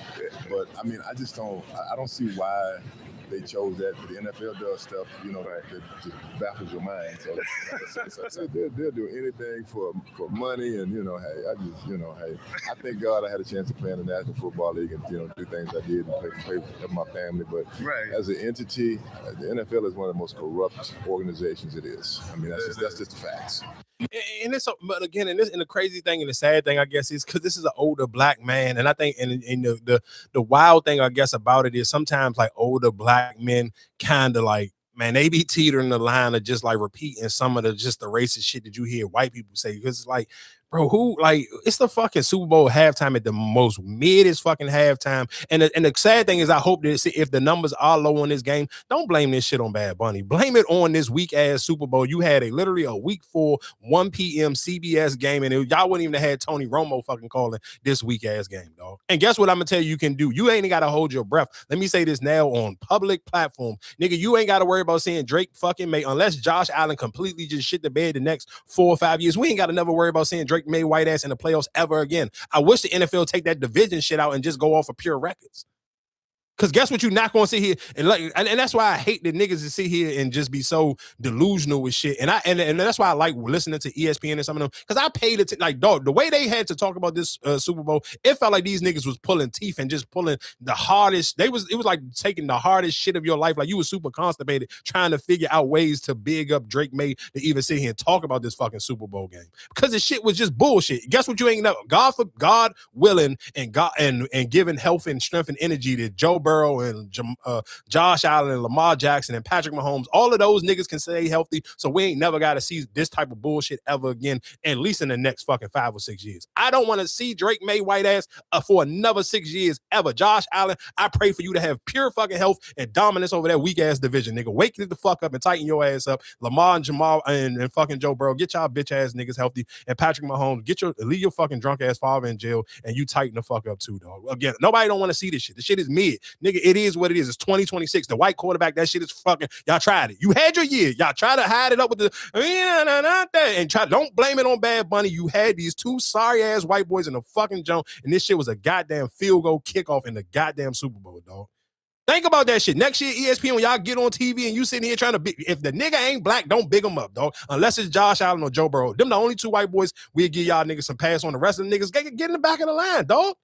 You try to have niggas skip the line and you gave us this bullshit ass Super Bowl, and don't blame it on fucking Bad Bunny, because Bad Bunny put on an amazing fucking performance. Fucking Drake May came in that joint and shit the bed, and fucking Matthew Stafford couldn't throw a touchdown if his fucking life depended on it. Sam Donald. Bad Bunny song. I already got one. Sorry about that. I don't know. And again, this is what I'm saying. And this is why I'm telling y'all it's 2026. I ain't even sitting here. I'm going to make it a race thing because it's Black History Month, but I don't even have to make it a race thing. The reason why Caitlin Clark need Angel Reese is the same reason why Josh Allen need Lamar Jackson. You got to have some type of animosity, because if Josh Allen was there, niggas would hate watch, and you would talk shit about Josh Allen because you're a Lamar Jackson fan. So you rooting against him. But these niggas don't even got it. They don't even have their fucking counterpart to compare these niggas to. Sometimes you need it. That's why Floyd Mayweather needed Manny Pacquiao. That's why he needed to put the sombrero on. Sometimes you need that little race shit that make niggas even want to hate watch. Niggas literally probably, if y'all would have went full white boy, nobody wouldn't even have watched this shit. Do you even know who won the MVP of the season?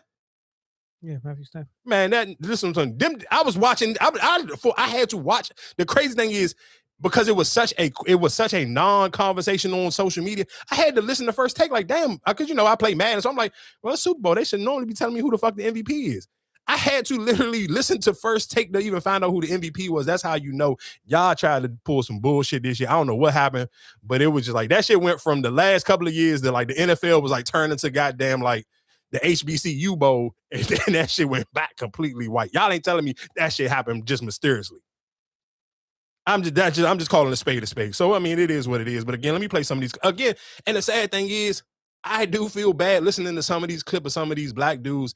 So just why they pick Bad Bunny? Why they ain't pick NBA Youngboy? I'm like, bro, we are so fucking doomed as a society. Like, oh my god. Who that is? I never heard of Bad Bunny. I don't know who that is. I heard performing at halftime, but yeah, I don't know. I have one. I don't listen to him. I don't know it. What the heck's it called? I blanked out the name. I don't think I have one. I don't know. That's a tough one. I don't have one. I don't really listen to that, but I can't lie. I really do not know any of them. I haven't listened to any songs. What's your favorite Bad Bunny song? I don't know no Bad Bunny song. You think they should replace him? Oh, for sure. NBA Youngboy. You think they made a mistake? I believe so. I feel like it's because, we could have had any Chris Brown, anybody. I remember. And man, that shit fuck. I ain't gonna lie to you. I'm a little. I mean, I can't say I'm disappointed. These niggas playing in the NFL. So what the fuck can I really be disappointed about?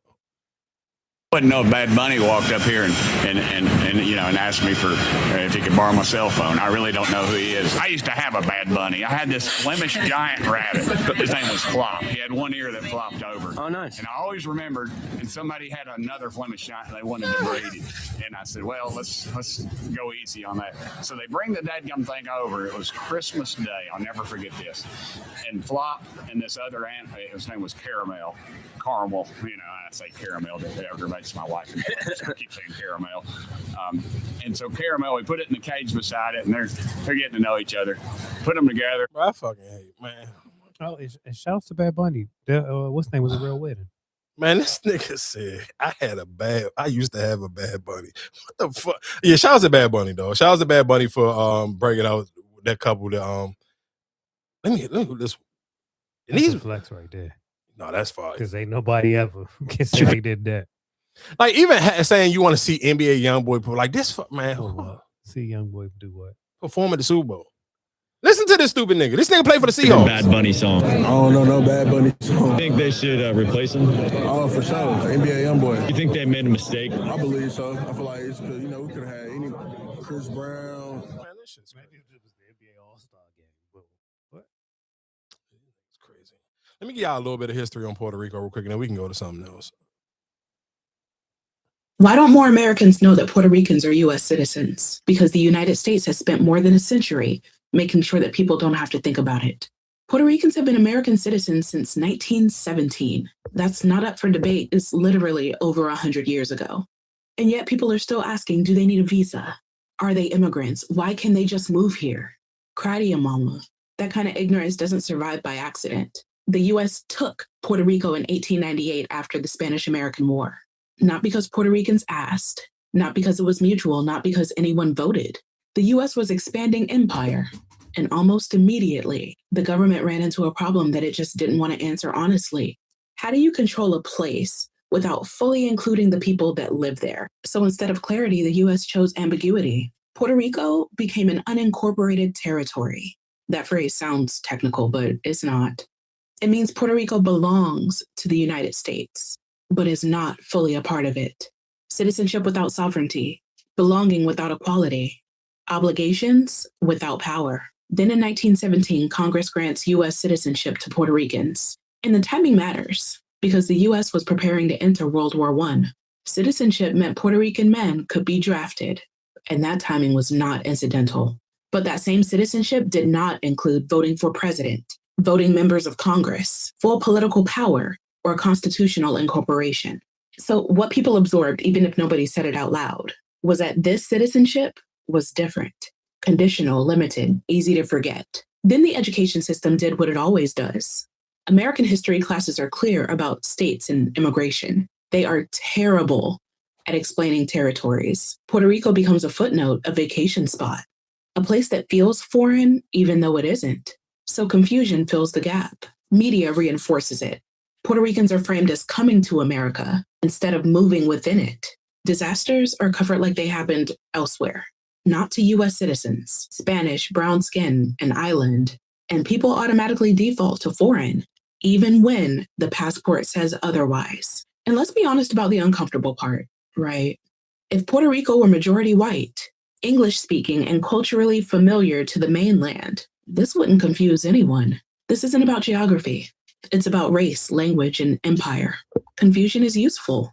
If people don't understand Puerto Rico's status, they're less likely to question why Puerto Ricans can't vote for president, why the island has limited political power, why aid gets delayed, why decisions are imposed without proper representation.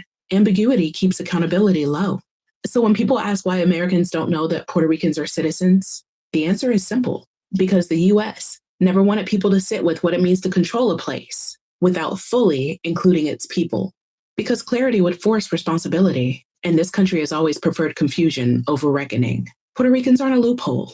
They're not an exception. They're not basically American. They are American citizens, living with the consequences of a system that wants the benefits of empire without the burden of equality. And once you see that, the ignorance stops looking accidental. And it starts looking again. Shout out to this lady. I ain't gonna lie to you. Me and my homegirl, man, we always be talking. I'd be like, I don't know what it is about this lady. I swear to God, I think she's just AI. Just because her videos just be too clear, her facial expressions don't move too much. I mean, and I'm not sitting here saying that she can't know the information because she just can't, like she ain't do good studying. She could, but I'm just when I be watching her videos, I be like, bro, these don't just be too goddamn clear, and she don't have like no real crazy like facial expressions. Like she be telling, like, dog, she was talking for a long time without no real facial expressions. You can't tell me that this is a real human. But my hunger Googled her and she said this is a real person, but I still I beg to differ that this ain't no real person. Though I still feel like this is an AI person. But again, like I said, shout outs to Bad Bunny. Guess we can go into some other stuff and what's going on in the world. Did y'all know Plan B's was $7 at Costco's? Plan B is $7 at Costco. So I didn't know that. I seen that was a video floating around via social media. I didn't know you could get them at Costco. I didn't either, but the lady said you don't even need you don't have to have a Costco's card to actually be able to use, I guess, the medical part at Costco's, or even I guess to go into the food court. Have y'all seen and this may seem a little bit insensitive, and this may be a little bit and people may feel some type of way about my personal opinion, and maybe because I watch too many of these little things via like Netflix and stuff. I ain't gonna lie to you. This lady, what's this lady name? What's this news anchor lady name? the fuck is her name? Savannah. I ain't gonna. I'm just be honest, and if I'm wrong, I apologize. But I feel like this shit fake. Why? Just listen to this shit. We received your message and we understand. We beg you now to return our mother to us so that we can celebrate with her. This is the only way we will have peace. This is very valuable to us, and we will pay. Like, bro, that shit just seemed fake. It looked fake. Like, hey, I mean, maybe I watched too much Found, and that could be on me. Again, I could just feel like it's fake or it's just a setup. I just feel like both. I feel like it's just a fake setup. Like, I feel like she's just doing this shit for some promo. Let's just be, and again, this may sound unsensitive, and I apologize if it is unsensitive to some people if y'all feel triggered. I love my mother and father, but at 84 years old, I'm not paying fucking millions of dollars to get either one of them back. Respectfully, you can kiss my ass. They 84, dog. If you talk about millions of dollars, I'm not doing it. And I know my parents ain't gonna want me to spend. Man, I don't fucking. Who kidnapped somebody 84 years old with a heart condition?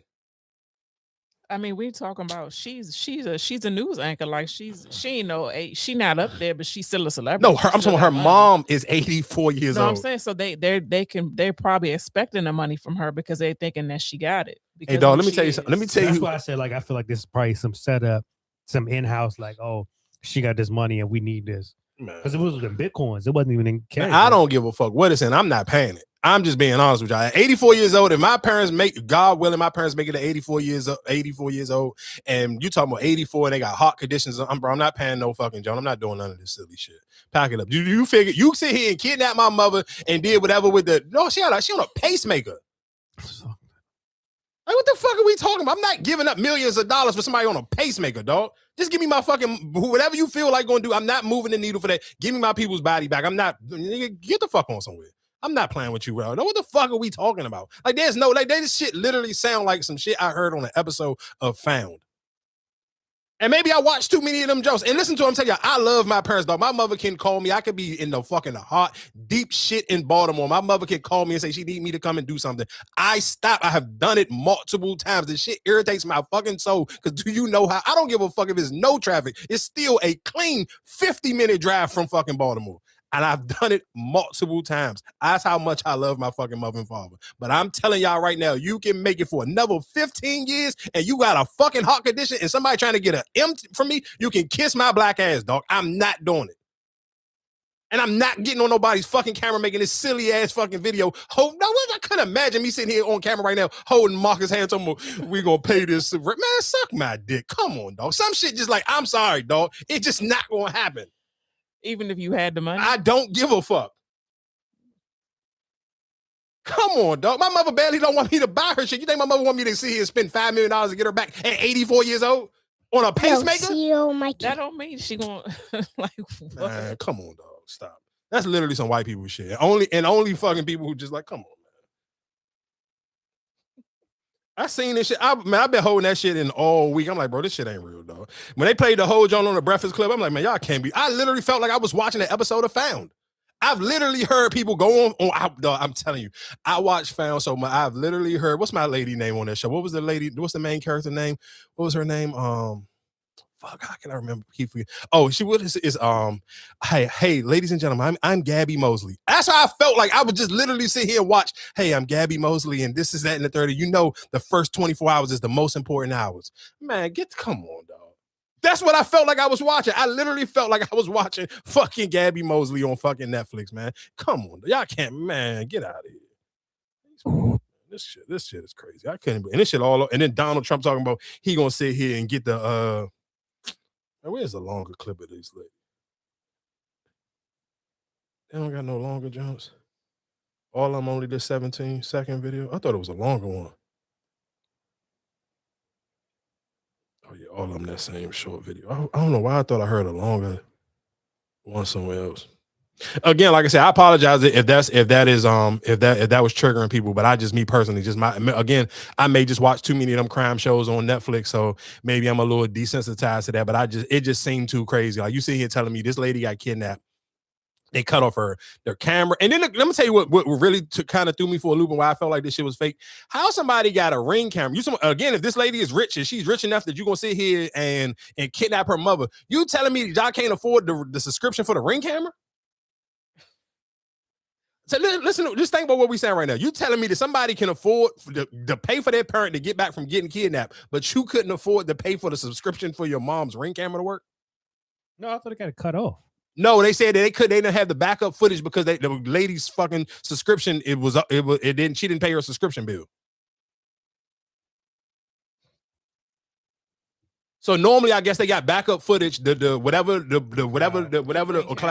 Ring camera, the cloud or whatever. They keep it if you got your subscription going, but because she don't have her subscription, they don't have the backup footage. And this what you telling me you kidnap dead people and you gonna get some money back for somebody who can't pay a fucking subscription bill? What the fuck? Like, am I tripping? No, it's no way. Y'all not telling me that I'm fucking losing my mind right now. Somebody who can't afford a subscription bill, but you telling me you can afford to pay a ransom? Come on, man. Let's be serious, though.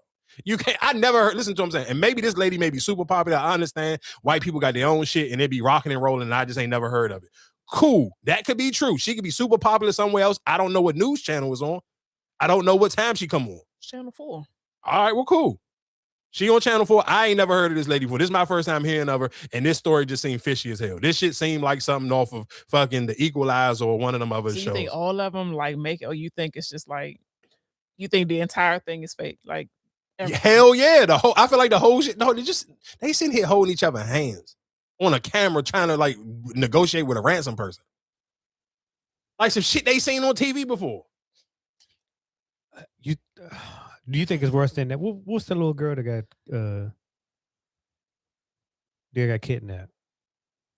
The little what's she want like? Oh, John Benet Ramsey. Yeah, like you think it's like that? I don't know. I was too young for that shit, so I don't know. I don't even remember what the hell happened with that one.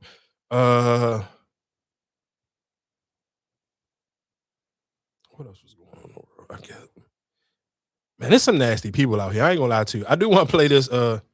Before we go there, let's go. I guess we'll just to kind of speed up the process real quick because I almost was about to forget about it. Let's talk about Glorilla's sister. And real quick, before I play these clips or even talk about her, I made a video talking about this, and I just want y'all to know, though, it's a lot of women out here, and I said this, and I stand firm on my video that I made, and I posted on TikTok.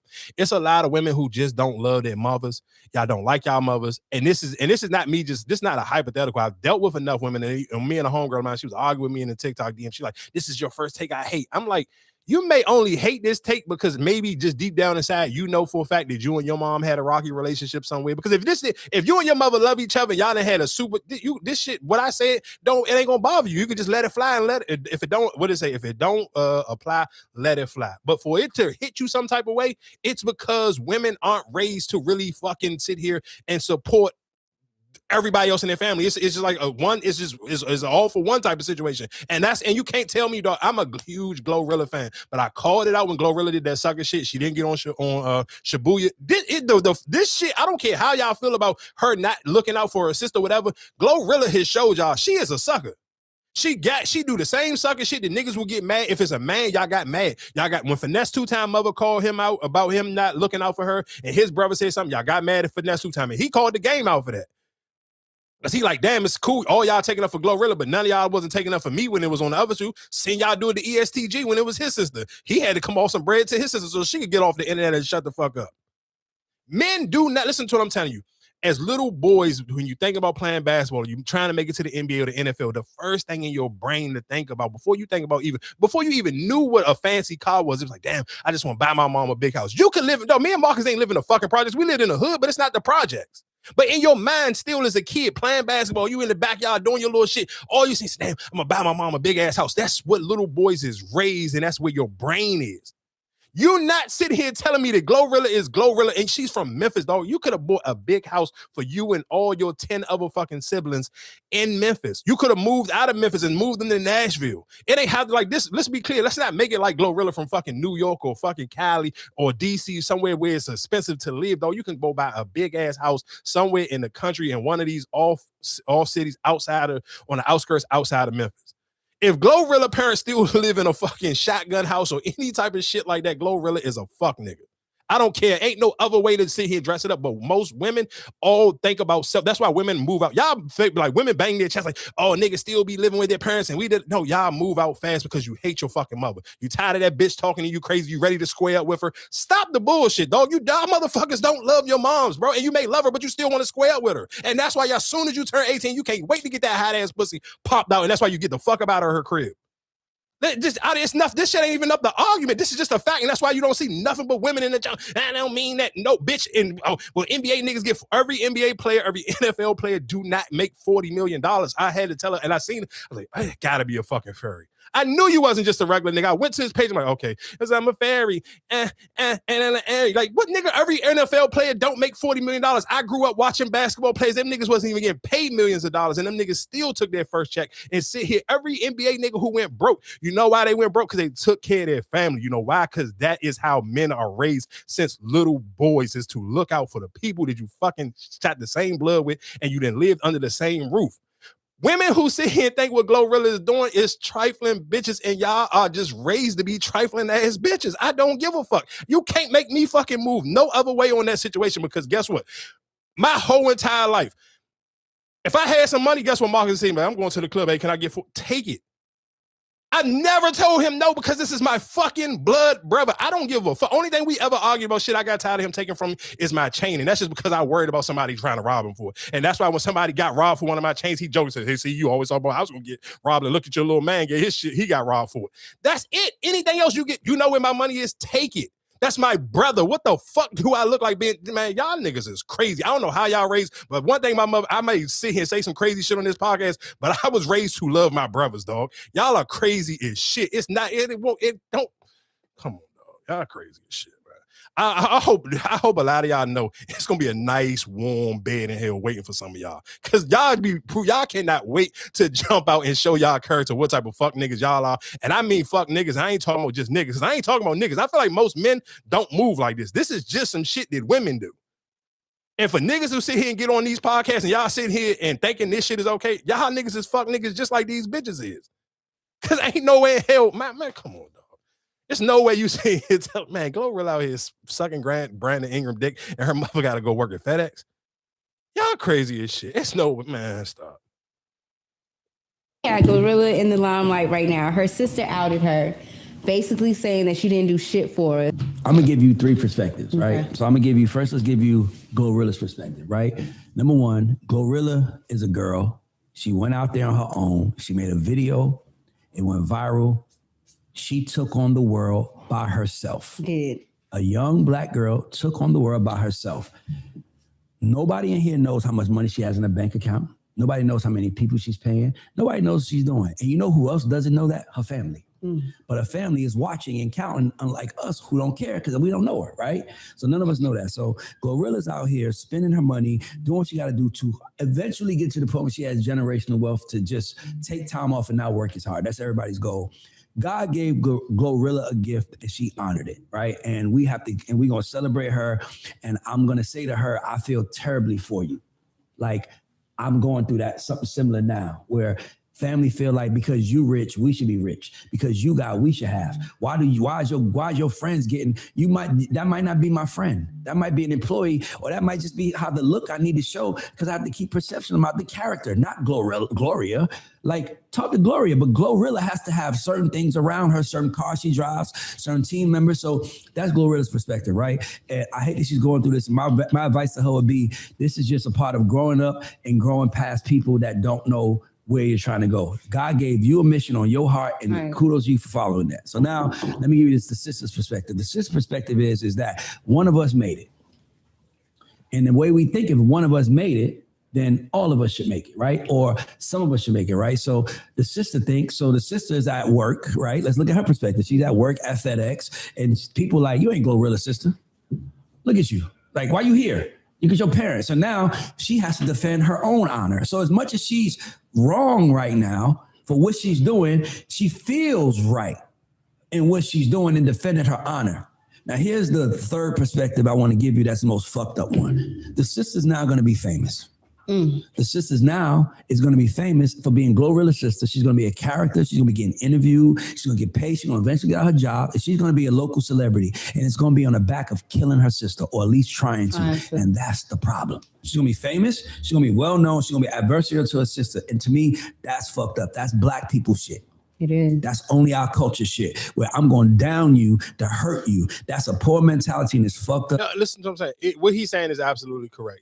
That is just some nigga shit. It is some black people shit. But again, it's Glorilla's a fuck nigga. I don't care how y'all.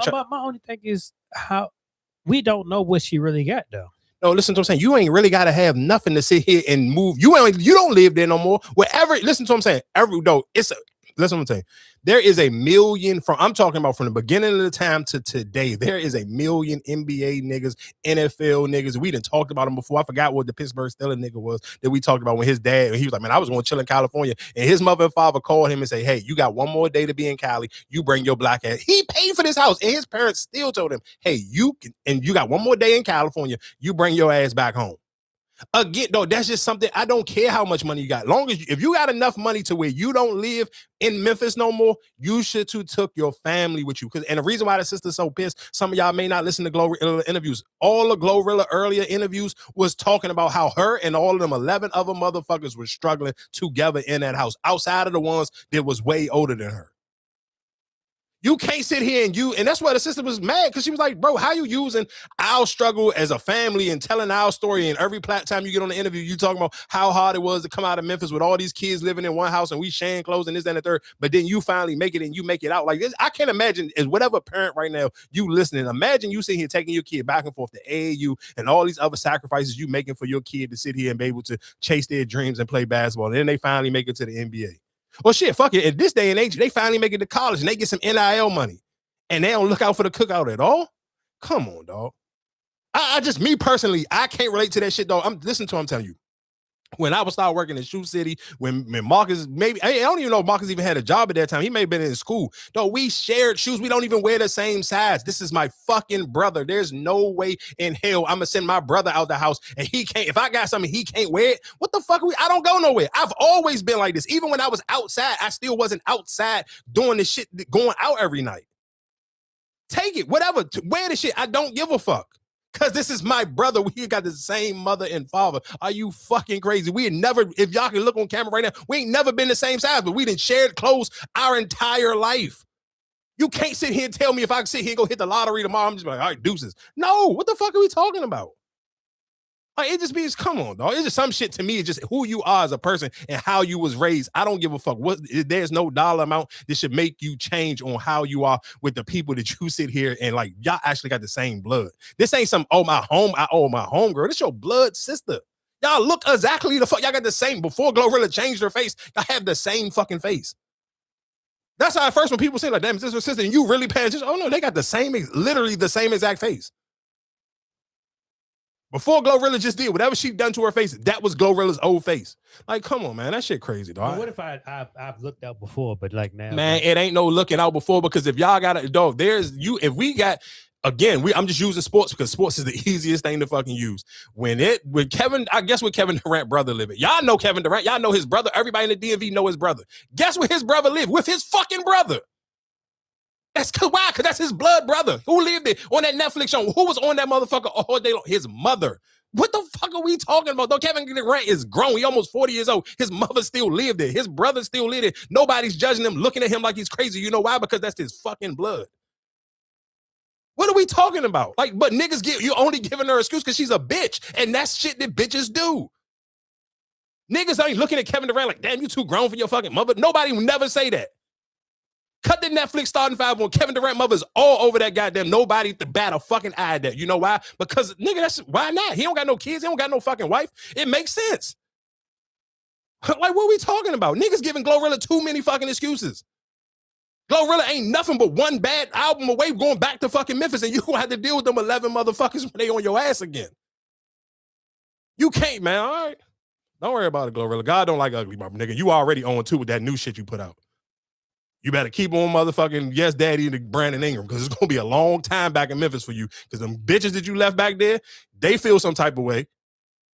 And now you sitting here saying your brothers and sisters feel some type of way. Don't worry about it. You better, you get, hey, buddy, next time you swing it back, you better hit a fucking home run, or you're going to be wishing that you played fair with everybody at fucking Memphis on that way back. Because on that way back down, it's going to be a rough one for you, buddy.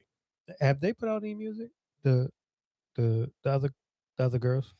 Gloss Up has. So what's the other one name? Shit, there's like 4 of them. Carbon, I believe Carbon was on Glorilla last album. She was on the deluxe album. The other girl, what's her name? AZ or Elysia. I believe she pregnant. I want to say I just seen her recently post a picture of her pregnant. I'm just trying to remember all the other girls. I don't know. Don't give me the line. I know Gloss Up still put out music. She recently just did an interview too, and she recently just put out a project. She her single off of her project was with Wine and Lucci. Again, like I said, I just, to me personally, I think just Glorilla fuck nigga. I can't. I'm sorry, y'all ain't even get no support from me on that one. Let's go to Drewski real quick because I should have tied this in right when we talking about NFL. And can I be honest, man? Again, I think times that we live in is just too fucking soft because I don't. No. Let me play the clip and then we can talk about it. Well, the winner decided not to pull up tonight, so I guess on his behalf, Jackson Smith Njigba, Najiba,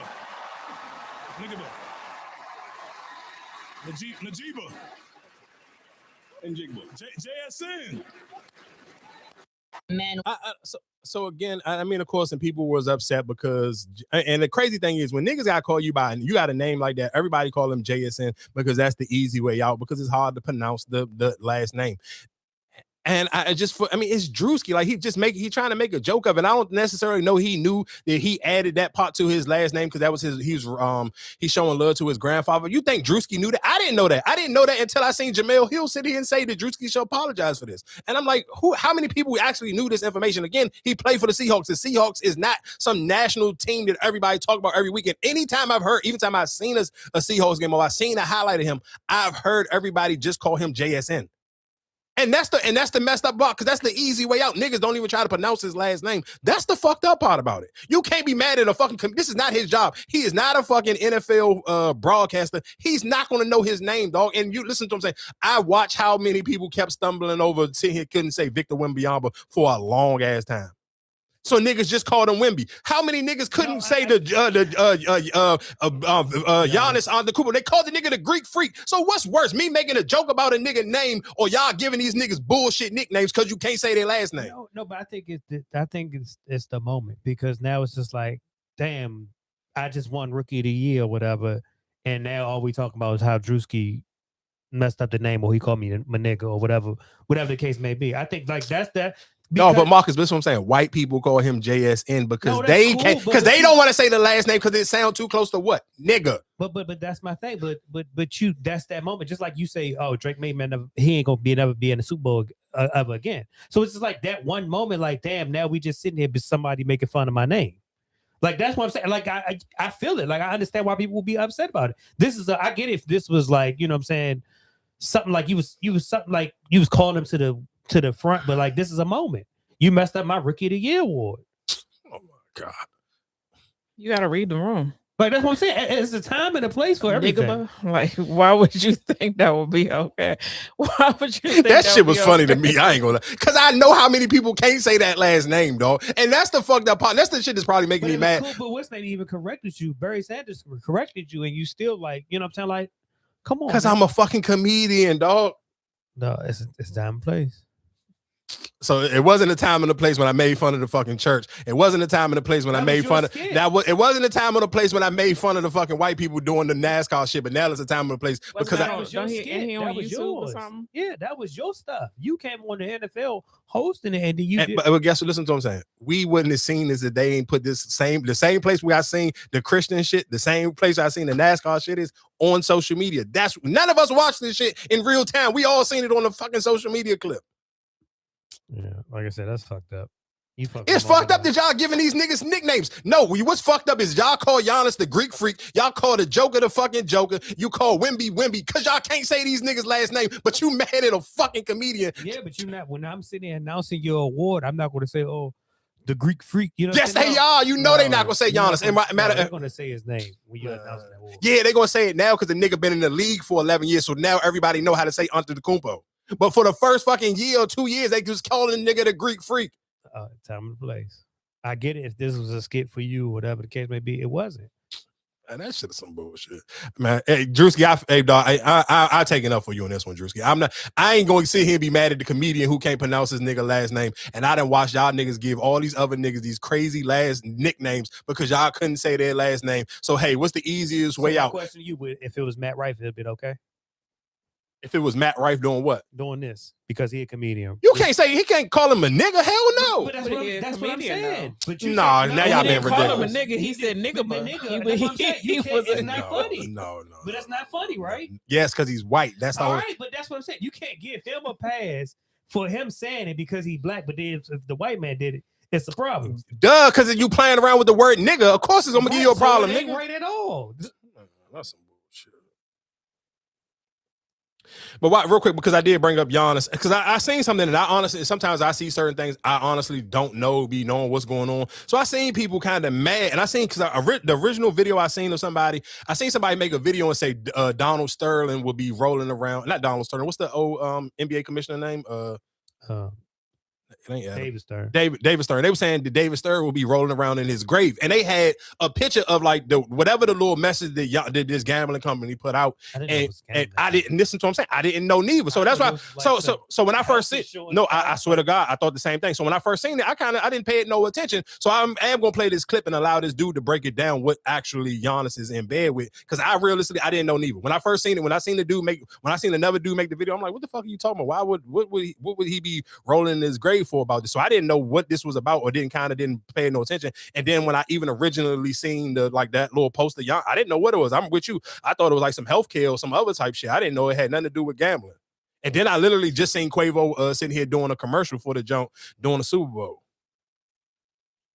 Imagine if one of the biggest names in sports starts questioning on whether they want to stay with the team that drafted them or if they want to go. Imagine if trade deadline day comes and they are the most coveted #1 prospect for being traded. And then imagine if they came out as an investor in Kalshi, which actually had $23 million worth of wagers on whether he would be traded or he wouldn't. That is the predicament that we as media members and also fans of sports are in, where now many are questioning the integrity of it, which is a red line. Now, it should be noted that Kalshi has put out a statement saying that Giannis Antetokounmpo is prohibited from participating in its prediction markets. Still, with Kevin Durant having investor status, with LeBron James doing spots for FanDuel, DraftKings, what have you, and now Giannis Antetokounmpo, there are serious questions being raised, and we really don't know what is going to happen, but we do know that if it walks like a duck and it quacks like a duck, you catch my drift. It is a huge, huge problem that is going on right now. And I actually think Jun Lee put this best. He said, when an athlete has equity in a platform where people can bet on outcomes tied to his own career, the issue is trust. And then he would also say, fans are being asked to believe the system is fair, even when Giannis can make money from speculation about his own future. Prediction markets make more money when more people speculate, regardless of the outcome. That means Giannis benefits financially from rumors, more uncertainty, and more betting insiders. And he would go on. I highly suggest that you check this out. If somehow unaware, in the year 2026, Yahoo would have more. They say prediction markets are platforms where online users can buy and sell contracts based on the outcome of various events, including presidential elections, the weather, and even the political future of Venezuela's Nicolas Maduro. I will give you one clear example of how this is such a conflict of interest and how they can just completely go past the integrity of it all. There was a bet on how long one of Caroline Leavitt's press conferences would go. And let's say it was 2 minutes and 1 second. She went to 1:59 or 2 minutes. And it was abruptly ended. It would not surprise me if it came out that many staffers and even herself were to bet on this. This is what we are dealing with in sports and also globally. Humongous problem. And personally, I don't think that any player should be an investor in this. Imagine. I can't blame Giannis. I feel like I blame y'all for betting it. To me, I mean, like, what's the difference between Drake, doing the little stakes or whatever? Like, I'm putting this bet. I mean, that's why people suing him though. But that's what I'm saying. I feel like you market it the way you have the way you market it. I can't blame you for that. You just doing a good marketing scheme. Just like remember what was that year when we was talking about the prize pick when they first started and one of them won $1 million, right? Oh, that was Drewski and that was Ruby Rose. No, Ruby Rose. And we was like, damn, is this market? Like, I can't fault for a company for doing the marketing. Like, yeah, Giannis right now with all that trade rumor going on, I can't fault him for that's the way you want to present it, because that makes it more believable. Just like what LeBron did with the whole the Hennessy ad, how he played into it, like, oh, I'm about to make the big decision. I mean, but look at people was mad about that. No, people are mad about, but that's that. But you blame yourself, right? If you sit here, you betting money on that whether he was gonna get traded or not. That's you for betting it. No, I get what you're saying. You basically sitting here saying the customer should take more responsibilities for the things that they are gambling in. If you got your own gambling and addiction and stuff like that, it's not the player's fault because nobody holding a gun to your head and telling you, hey, bet if Giannis going to stay in Milwaukee or he going to leave. You're absolutely right. I'm not disagreeing with what you're saying, but I do feel like for people, it's like, how, even if he didn't come out and say it, it's like when these athletes are so, because it do seem crazy. I'm not going to lie to you. Sometimes even when I hear, when I see LeBron and them do it, the only person I really realistically kind of see it do it clean, to be honest, and this is not just because I'm a fan of hers, Angel Reese kind of do it clean. She got prize pick Jones, but she don't never do the commercial. She just it's some like little white girl on her team, and she do the picks every week. She don't do nothing. Hey, all she do is introduce it like, hey, this next ad is brought to you by Prize Picks, and the girl do the whole commercial because it seemed kind of crazy where it's like, how the fuck is Kevin Durant doing all these goddamn FanDuel commercials and LeBron James, him and fucking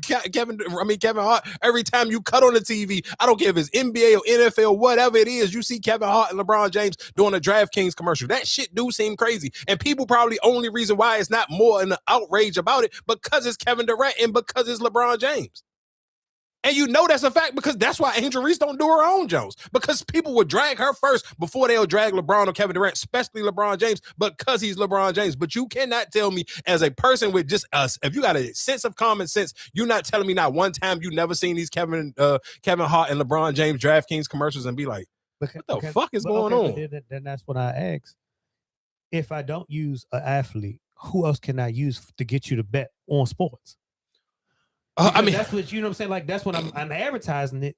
I'm advertising during the games and all that. So if I don't use the athlete to market it, I guess you use the people.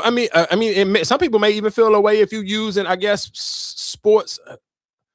I guess to me, you use Shannon Sharp, you use your Nick Wrights, you use your Pat McAfee's, you use them people because they talk about sports and they still are. Like, even for Nick Wright, that's before gambling became a huge thing via like on even running ads on any of these podcasts or anything. That been Nick Wright thing. Like, he's talked about him just having a bad gambling issue anyway. So that kind of, to me, like if Nick Wright had a FanDuel or a DraftKings ad or anything, to me that would kind of be on brand for who Nick Wright is, because that was a part of his thing before it was legal gambling everywhere. He was already talking about it and was sitting here talking about how he has a bad addiction about it. Like, he talks about his wins and his losses. So I think sometimes those things kind of come right. Even for LeBron, it's like, man, you could fucking sit here and build up like a young nigga like Quavo, anybody. I don't necessarily know who, because you could use a rapper, but a rapper would have to kind of really be in the sport. So that's what kind of be like the person that you may have to entangle with it. You couldn't just do. I do think realistically, that's like having a Gatorade commercial, but you're not playing sports.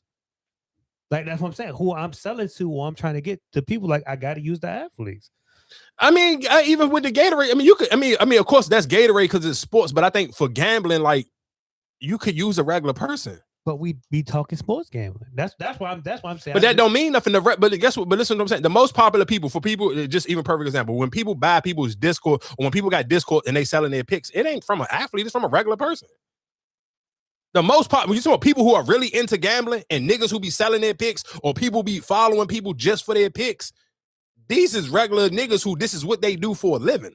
So right, so my question is, was people complaining about it before, like I guess before people can do it on their phone and people was going out to whatever? No, when people had to go actually, and you had to personally go, no, because niggas didn't know, niggas wasn't really posting that on social media. It wasn't a thing. Of course, because let's be clear, what makes sports betting even 100 times a little bit more worse is because now it's on social media and people kind of almost even use it as a conversational piece.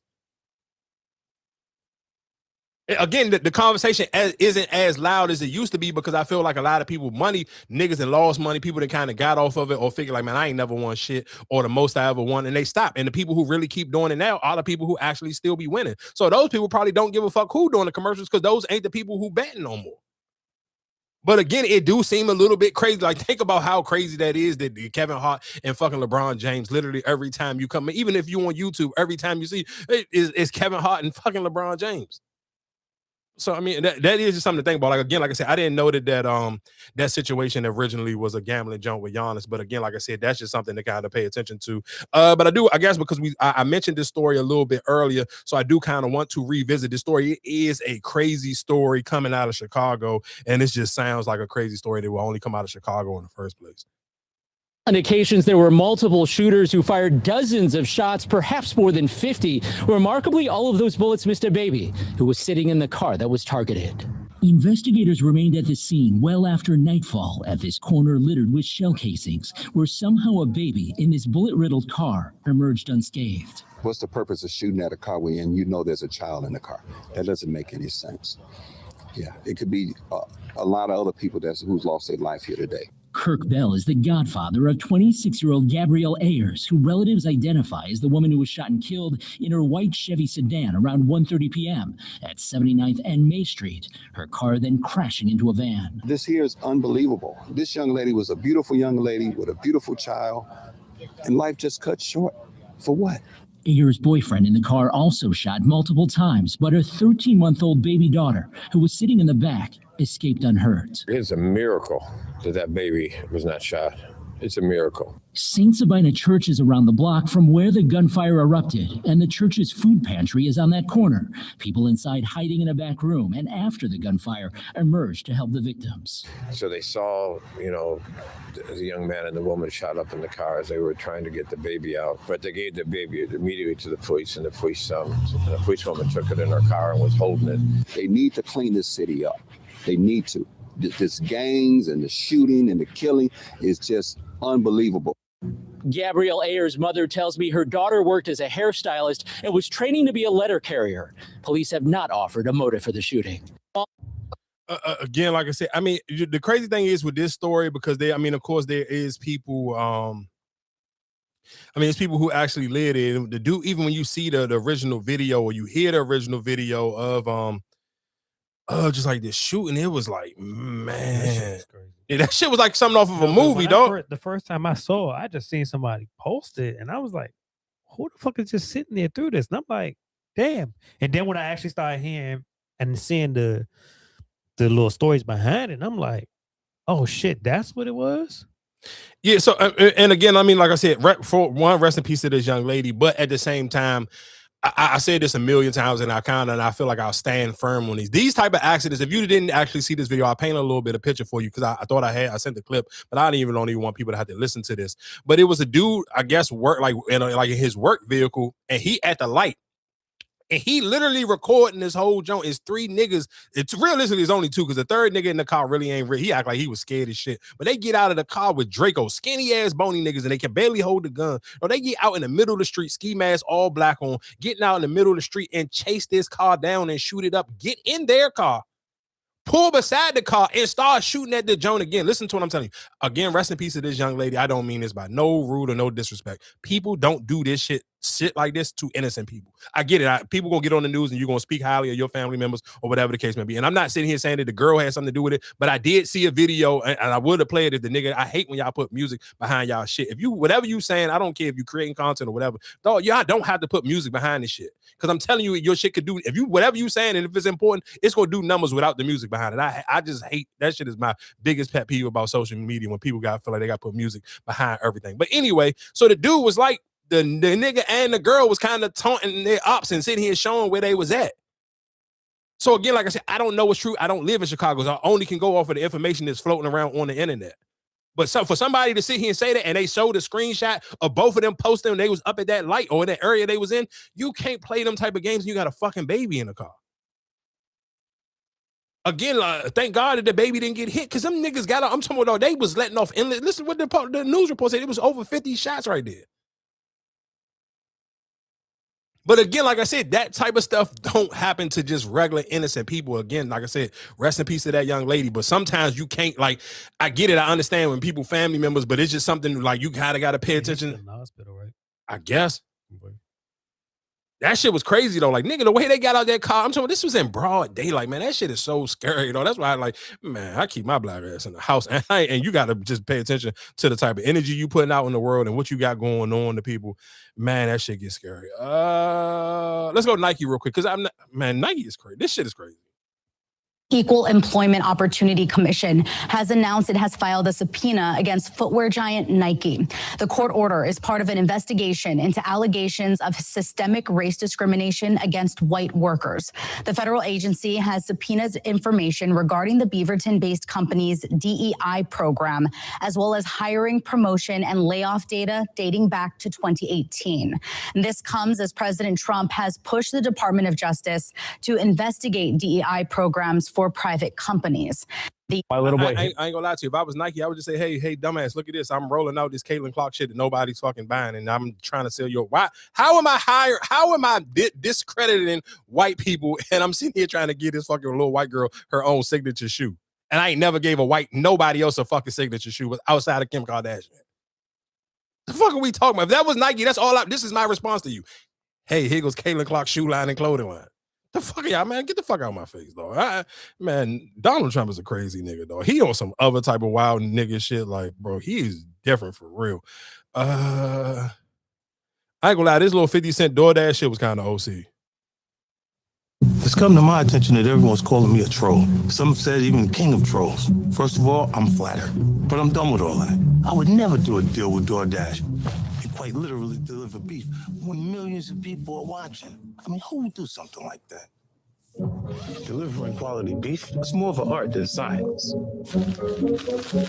Don't want to be too obvious. It's all about timing. And I'm always on time. Oh, it's Doug Holmes. What a coincidence.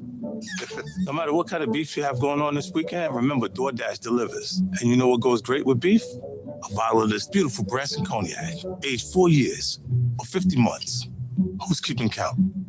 No, then you telling me, though, if DoorDash let 50 Cent diss all his ops in a fucking DoorDash commercial is the craziest shit I ever seen in my life. No, 50 Cent level of petty is a different level of petty. I ain't even gonna hold you. Like, that's one nigga that I kind of understand why certain people kind of like tiptoe around some of them topics and they kind of try to stay on 50 Cent good side. Because you talking about this nigga literally got paid to do a DoorDash commercial and he dissed Floyd Mayweather and 50 Cent in the fucking, and Puff Daddy in the commercial. Like, come on, dog. This nigga's crazy. And while we talking about DoorDash, man, I don't know how some of y'all order some of this shit than knowing that these videos floating around. Though this lady literally she grabbed and went in her pants and scratched herself. And when she went in her pants, I thought she had a dick the way she was sitting here scratching herself. Began with the DoorDash delivery caught on camera that's raising serious concerns tonight about food safety. A Toledo woman says she watched in real time as her delivery driver did something she calls disgusting before dropping off the food. 13 Action News reporter Alexis Means has the video. She's live with the story tonight. Alexis? Well, the customer told me that this is something no one wants to see before their meal is delivered. A Toledo woman says she'll never order food delivery again after her Ring camera caught something disturbing. Ring camera video shows what appears to be a DoorDash driver with her hand down her pants. Ashley May says her food was delivered Monday just after 5 p.m. I ordered my DoorDash, and when it arrived, I was watching it on my camera, and I seen the person who delivered it reach like inside of their pants and itch or something for a little while, and then they used the same hand to like set my food down and then proceeded to take a picture and leave. May says she couldn't believe what she saw. I was like, I didn't see what I just seen, so I like rewinded it to make sure, and it was absolutely that. She did not eat the food. I went out there with like garbage bags over my hands and just like threw it right in the dumpster. I took it right to the trash. She reported the driver to DoorDash. They were giving me a refund within like 5 to 7 business days. And then they contacted me today with, they still gave me $50 worth of credit on my account. So probably won't use it, but it's there. DoorDash issued this statement to 13 Action News. This behavior is unacceptable. We immediately took action to deactivate the dasher and have contacted the customer to make things right. Restaurants get inspected, but delivery drivers, the health department says that's a different story. A spokesperson issued us this statement. Toledo-Lucas County Health Department food inspectors work closely with operators to ensure proper food safety practices inside the facility. However, once food leaves the establishment, these safeguards are no longer guaranteed. Delivery drivers are not typically trained food handlers, but they play a role in maintaining food safety during transport. Consumers should understand that some level of risk exists when using third-party delivery services. For May, the risk may be too much. Definitely, I won't be ordering delivery anymore. I will pick it up or I'll make something at home. Now, the driver spoke with us on social media. She says the video doesn't tell the whole story. You mean a nigga that's Man, it ain't no telling the whole. Dog, that lady literally put her hands in her pants like she had crabs or something. Or like she was like, sometimes she took a deep dive in her wipe. Like, I'm like, maybe, of course, because she was going into an apartment complex, so maybe she didn't think it was going to be Ring cameras on the door or nobody was going to see her. But dog, I wouldn't even want to scratch myself like that out in public. Like that jumped to me, like the way she like spreaded her legs out and put her hands in that joint. Like she literally like one of them joint, like you ain't wipe your ass the right way and your ass was itching the whole time and you trying to get like a little itchy joint to keep going about your business, man. That shit is nasty, though. Thoughts and prayers to y'all if y'all out here sitting here using if you sitting here, damn, I forgot that Donald Trump did this shit with Obama and them. I don't even.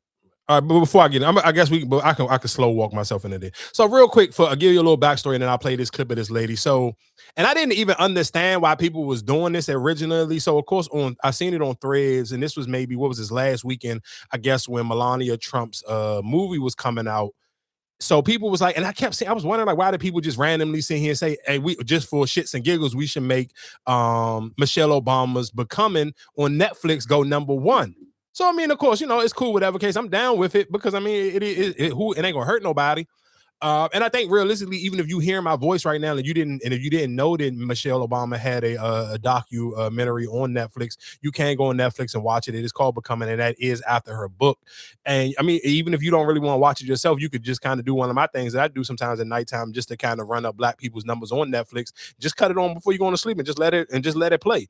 But people was, I guess, upset because, and this will my challenge, because a homegirl of mine sent it to me when she was like, are you willing to cancel Netflix? Because people were mad, and I'm gonna play the clip of why people was mad, because like, I guess the numbers went up and people seeing it go #1, and then they felt like Netflix changed the joint. And I think that for some of y'all who, if you didn't see it on your algorithm no more or on your homepage, I think because some of y'all just watch too much white people shit. Because when my homegirl asked me, are you ready to cancel Netflix? I'm like, no, why would I do that? And she was like, because look what they did. So I went to my Netflix, opened it, and on my homepage, all there ain't number Black shows anyway. Netflix, I already know, don't send me shit with no fucking white people on there. Unless it's just some extremely funny shit like Matt Rife or what's the other white nigga with the no shirt on.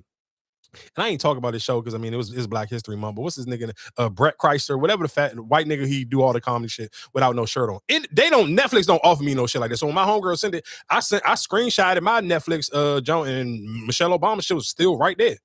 So again, like I said, maybe some of y'all just watch too much shit, so Netflix really don't know how you giving it up, but it was still there for me. So I'm not, and again, Netflix let me tell you something. Even if this was, I'm gonna play this clip, even if this is the real case, let me tell y'all something. I only come on here and talk about black shit that Netflix be having on it. I come on here too much talking about Netflix and black shows they got on. I'm not canceling Netflix because y'all try to do some wild shit with some numbers and thinking I'm gonna get them.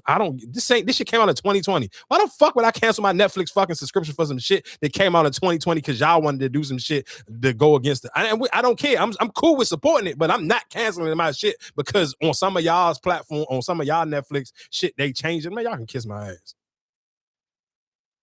My husband and I canceled our Netflix subscription, and I want to be clear on why. In the midst of all of this viral attention, I really sat with this moment and I asked myself, how did we get here? And how did I become the leader of this moment? And am I making the right decision? Some people asked, is all of this really necessary, or is a boycott on Netflix really necessary? So let's walk through it. When Becoming hit the top 10, that wasn't just our opinion, that was viewer demand. People showed up, the numbers were clear, and Netflix saw it. If charts are purely data-driven, Becoming would have remained exactly where viewers placed it. Instead, we saw reclassification, reframing, and reduced visibility. And this matters because the response itself proves the pressure worked. Netflix noticed, they responded, they just didn't concede, which means the issue isn't whether people showed up, is that they showed up too clearly. That's exactly when protest becomes necessary, when power responds but refuses accountability. So let me be clear. This isn't about one documentary, it's about visibility and power. And let me tell you about some of the power moves we made. We clearly got the attention of Trump because he started posting racist tweets. Real quick, and again, I think sometimes y'all have to be honest with yourself on what y'all watch. Because even for me, for Netflix, y'all hear this by the time it'll be out. But shit, for the last couple of days, Netflix, every time I even just kind of just look at the app, they showing me and they promoting Cat Williams. Cat Williams got a new special. They was promoting when Blackish was about to return to Netflix. So again, like I said, I think some of y'all really just, when you kind of telling yourself and you don't know you telling yourself, because all Netflix promote to me, because that's all I watch when I get on Netflix, is black shows. So you're not going. They not going to see. If they going to reclassify something on my Netflix shit, it's going to be with another black show. So I'm not going to even feel some type of way to be like, oh, well, the only black show I was watching was because I wanted to protest the Trump shit. So now I couldn't see Michelle Obama. That kind of, you're telling on yourself, because again, I can get on my Netflix, right? I can pause this shit. I can get on my Netflix and I can show to this camera. If I open my Netflix shit up, first thing on there is Cat Williams. On my shit is Cat Williams. I haven't even opened my Netflix junk. Literally, that's it. They gonna only show me black shit, dog. Because guess what? When I open my junk, guess what's all gonna be there? This is junk you sent. What's this? Forever? That's black. Everything else, Breakfast Club, The Parkers, Rory and fucking Maul, The Steve Harvey Show, Michael Irvin. What the fuck else is this? All black shows. When I go down to my top, they gonna show me. We look at all my shit that recent, all black sitcoms. And that you can watch what you want to watch. I don't know what the fuck y'all be talking about. You telling on yourself, because all my shit, Scandal. Guess what? They gonna show me black, All American. Even if they got white people on these shows, Girlfriends, it's all black shit, or the murder crime documentaries. I'm sorry. Sometimes y'all got to be a little bit careful on this way y'all snitching on yourself. It's about the Obamas as monkeys. And I'm going to say it for them because I know they never will. You. This is why it's even more important for Netflix to pick a side. Now, to the actual numbers. While Melania tanked, we streamed Becoming over 47.5 million minutes in one weekend. We secured the top 10 placement, first at number 8, then number 6. And most importantly, we moved together as a unit. But here's the truth. I never intended for this to go this far. I thought we laugh about a petty protest, we celebrate our win and say, we did it, Joe, and then go back to my regular content. But Netflix played in our faces, and it was so blatant that we couldn't ignore it. My heart was never about punishment. It was about accountability. Yes, any of us can cancel individually, but it means more when we do it together. It carries so much more weight because unity hits different. I never planned to boycott Netflix. I definitely never planned to organize one, and definitely not be the leader. But here we are. So here's what I learned. Number 1, the 92% is a real force and we are not to be played with, period. Number 2, not all skin folk are kinfolk, and there's at least one op in every room. Number 3, some black men still don't understand how to support black women. So I'm deeply grateful to every brother that showed up and understood the assignment, especially the one that's by my size, holding me down 10 toes down every time. Number 4, we got a lot of allies out here that I ain't know about, and they ready to ride at dawn. Number 5, we got to continue to hold these corporations accountable accountable. Number 6, most of all, I learned that there's so much power in social media and when we come together. So I will end with this. Thank you. Thank you for liking, commenting, sharing, reposting, stitching, and duetting. Thank you for following us. And I hope you stick around as we get back to our regular content where we challenge people to deconstruct and question and critically think about everything.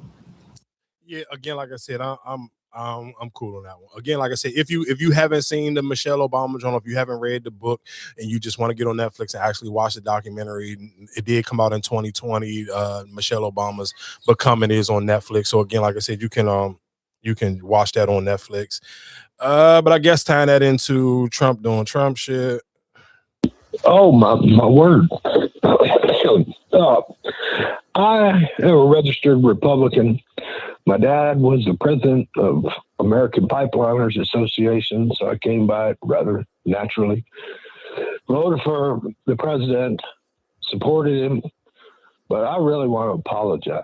I mean, I'm looking at this awful picture of the Obamas. What an embarrassment to our country. All this man does is tell lies. He is not worthy of the presidency. He takes bribes blatantly, and now he's being a racist blatantly. They were supposed to deport the dangerous criminals. They were not supposed to go after small children, storm schools, bring terror upon, the little kids and the women and children, not just the immigrants in the school. All the children are scared. This is not a decent man. This is not an honest man. He openly takes bribes. He's pathetic as a president. And I just want to apologize to everybody in the country for supporting this rotten man. John, did you vote for him in all 3 elections? I did. I was sucked into the stupidity of creating jobs, and there are no more jobs in New Mexico. Things are worse than they were before. You cannot find a primary care physician. Our governor just passed some laws to try to help. If you are a young physician, we want you in New Mexico. Come here. There's a great need for you. All right.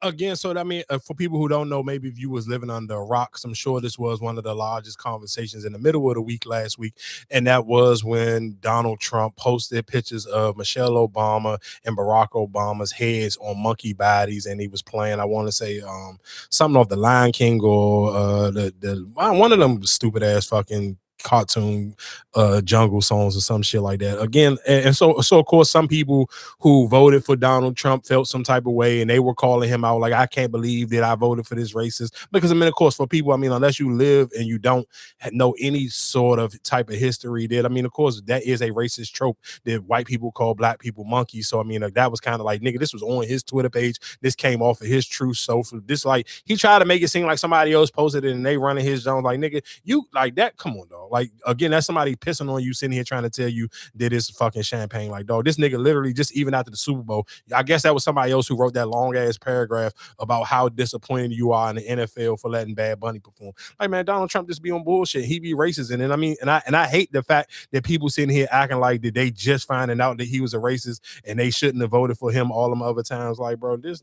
All right, I guess if that's your awakening moment and this is when you finally had your little aha moment, I guess I ain't about to argue with y'all niggas about it. I really honestly don't give a fuck, because it's just I don't expect nothing else from y'all, and I don't expect nothing else from him, to be honest. Like, I get more mad when it's us not paying attention to our own shit. I do want to play this clip of this young lady because I am a huge fan of hers, and I became a fan of hers when she was on the Breakfast Club and she read what is it? At that time, he was Mayor Eric Adams of New York. Man, she went so crazy on this nigga. Oh my God. While since I did one of these, breaking down my thoughts about everything happening politically. And I'll explain why that is. The point of my public-facing advocacy work has always been to create a more inclusive world for everyone. And the way I've tried to accomplish that is by getting people to see what they were missing, exposing the systemic problems in both the criminal system and the United States at large that I feared might otherwise be missed. I wanted to bring to light what was being done in the dark. Since Trump took office, the H-1B visa that I once depended on is effectively obsolete for people like me. My country, both my countries, the Bahamas and Nigeria, were placed on the visa ban list for no other reason than being Black nations, along with numerous other Black and brown nations. And that's to say nothing of how the U.S. has been bombing ships in the Caribbean, kidnapping the Venezuelan president, threatening nations as they please, tearing apart families, detaining green card holding immigrants like Mahmoud Khalid for using their voice, kidnapping international students off the street, detaining and brutalizing U.S. citizens who get in their way, and so much more. Everything that I thought would come to pass when I made this video after Donald Trump won the election has. In fact, it's worse. But the reason you haven't heard much from me isn't because fascism is here or because I told you so. It's because it's impossible to miss. The point of my public-facing advocacy work was to show you what you were missing, to identify the problems, expose the systemic inequality that makes way for those problems, and point you in a direction to change it. But when everything is in the light and we can all see the fire, I don't see the purpose of me just continuously pointing at the fire we're all watching spread. So I had to reassess how I could use my voice. I decided that what this moment needs from me is clarity, because the cost of misunderstanding or refusing to understand where we're at and what's to come is people's lives. And real quick, I guess because I sent you a jump earlier when we was talking about how this economy has kind of messed up the real estate business as well, and I do think that's something that kind of needs to be talked about as well, on how, like, again, when we had those conversations, and just like when we was talking about some people just don't want to deal with politics or don't care about politics and feel until it realistically knock on your door or it messes up your normal everyday living. Because I'm sure, let's be clear, for most real estate agents, they are in the higher percentile of taxpayers. They make good money when the business is booming, but realistically, if every normal, regular, every working class person gets affected, well, guess what that end up? It affects your big time budget, because realistically, you need normal, regular people to buy homes for your real estate business to be actually booming. So again, that is kind of, I think that's why, again, why I sit here and say, like, it's easy to not pay attention to politics if you try to not to, but if you really paying attention, you see how it starts at one place and then it eventually affect everybody else. Nobody is damn near bulletproof to politics. So that is one of the reasons why you should be paying attention to what's going on, just to figure out where to kind of lay your vote as. Even when I was surprised on how many people last week, especially on TikTok, jumped in the comment section and was talking about how, like, even coming up in the midterms for Maryland, especially after the snow stuff, they was like, it's so crazy because we still don't even have that many options to vote these people out for real. Like, you don't even have no real candidates. So it's kind of almost damn near, it's like some of these people are going to still just be in office because they don't got nobody going up against them. And if they do, it's not nobody to stand a chance in hell to actually beat them. So that is something to kind of pay attention to, because people in my TikTok comments was writing that after the snow situation last week. It's been reported that 70% of licensed realtors didn't sell a single home last year, per the NAR. Just real quick, that's a lot, though. Like, think about that. I don't even know if, like, I guess you could break that shit down in, like, sports. Like, imagine if Steph Curry shot fucking 100 threes and only fucking made 30 of them shits. Like, I mean, well, that still probably would seem like a lot, but that's not a lot money-wise. Like, if you sit here saying 70% of these people did not sell nothing, like, imagine being a real... No, of course it's believable, because, I mean, we live in the real world and you see how bad it is financially for people. So, of course, it's believable. But goddamn, just imagine if the year before you were selling endless houses and you was maybe a little bit frivolous with your money and you ain't saved your money. You thinking next year it may not be as good as this year, but you ain't expect a drop off when you sold not one house. Well, my question, what do you think is kind of harder, selling the house or selling the car? Probably selling the house, to be honest. I feel like selling the car is a little bit easier to get a car. Like, you'll probably it's easier to get approved for a loan for a car than it is to get one for a house. And if you work at a decent car dealer, like if you work at Nissan, I'm sure you can always sell a car. If you work at Kia, it's probably always easier to sell a car. I would say a car too, but I feel like at this point, it's kind of probably hard to sell. Oh no, for sure. Right now, today, right of course, today, right now, like today, like February, what is it, February 8th or February 9th in 2026, it's probably hard to sell either one of them. But again, that's just sitting here saying it, and that is why people should pay attention to politics. You kind of can't just sit here and thumb your nose at it, because again, those terrorists, they linked into the cars on how to get maybe to get parts for the cars, or even getting those cars over. Like, think about it, like how when have y'all seen a commercial? Like, think about how often you would be seeing commercials for cars for the 2027 Nissan or the 2027 Kia or whatever the case may be. I couldn't tell you the last time I seen a car commercial. Like, I'm talking about a legit car commercial that actually stood out, that made me remember, like, damn, that car job like fire. Like, think about how fire like Jaguar cars commercials used to be, or Toyota car commercials where they got the car that kind of looked like the new foreign joint, and now you ain't seen one of them in a minute. Damn. So this is why I ain't seen no, realtor baddies, especially the ones in like Atlanta and shit. I ain't seen them, you ain't seen them real estate gurus, you know what I'm saying, them house flipper motherfuckers and shit on here trying to sell y'all, cause they kind of just, went away like them day in the life of the tech girlies and shit. Like, them motherfuckers is, whoop, them LLC motherfuckers, they disappeared too. Damn. See, this is why you don't just jump on trends and shit. You know what I'm saying? This is why I always preach, have a career, have a fucking job. All them girls that went and got BBLs just to go run and be realtors. That's why I always kind of felt like that was kind of like real quick, even when he talking about jumping on trends, and I seen people, of course, to me, Odell Beckham's Odell Beckham. So you can't really have an aha moment at Odell Beckham. But for people who don't remember, when Odell Beckham signed his contract with the Rams, he took majority of his contract in Bitcoin, and I believe that contract he put in $750,000 worth into Bitcoin, and I believe now that shit is only worth like $64,000. Of course, like I said, this is Odell Beckham Jr. I don't think Odell Beckham Jr. is about to be fucking homeless tomorrow or something, but that is kind of crazy when you kind of hop on trends and hop on certain ways. So let's be clear, when Bitcoin was super hot, when Odell did it, everybody and their mother was on social media bigging it up like, oh yeah, he's super smart, he ahead of the game. And now you kind of look at that shit a couple of years later, boy, I would be sick as hell. Especially if that was like one of your big contracts and you did that. Listen to what I'm saying. If that wasn't, listen to what I'm saying. If it wasn't Odell Beckham and this was somebody else, I would be saying how stupid he is for real. But I know that Odell Beckham Jr., just because he's Odell Beckham Jr., he had way more different opportunities and way more different endorsements than your average wide receiver. But if that was some regular wide receiver and may never seen another payday, because Odell Beckham Jr. can see paydays just off of the strength of him being Odell Beckham Jr. until the day he died. But for everybody else, that shit would kind of be funny in the life for you. You hit the panic button and pull it out. Shit, I probably would have hit the panic button. What was that? That was like, what was that, the 2021 season? Man, he probably should have hit the panic button right after he was in Baltimore, to be honest. So maybe what was that, like 2022, 2023? Oh yeah, like 2020. Yeah. 2020. That was probably before the Super Bowl.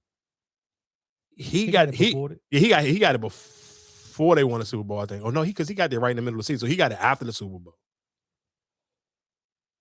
He got it on the bad ACL and all that. Yeah, I don't know. I just, again, like I said, that one was kind of crazy. So I just kind of wanted to throw that in, and I'll let him play the rest of this, and we can get into something else. A gimmick to really they was really selling it, because why the fuck you need a BBL to sell houses?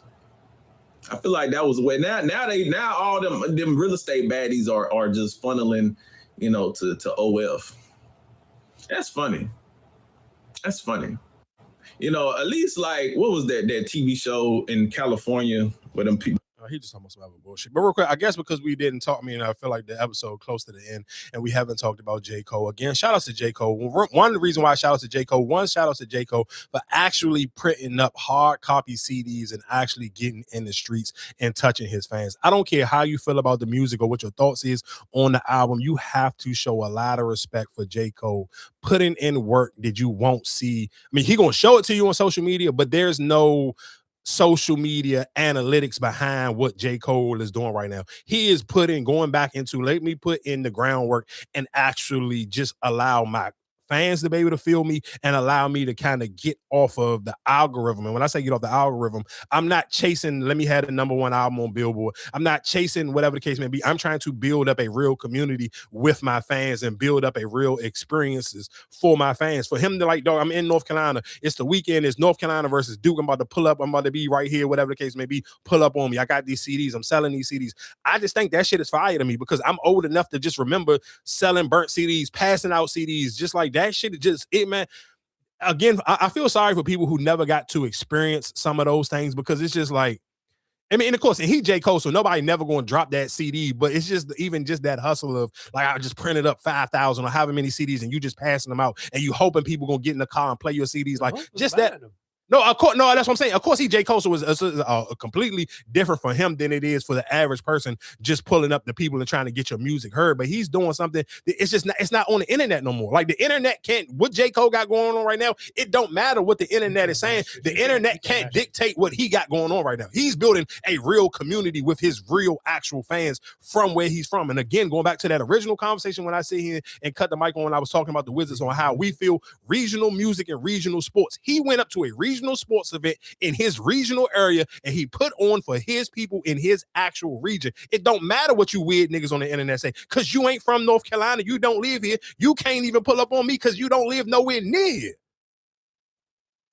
These is for my people. They gonna appreciate it, and they appreciated it. So again, like I said, shout out to J. Cole, and I will get, let's be clear. Would you get a pass for that? That would be one of your pass for you to fan out? Like, if you was in the mall, like, that would be your one, like, no, I can't. You know what I'm saying? It's my one moment.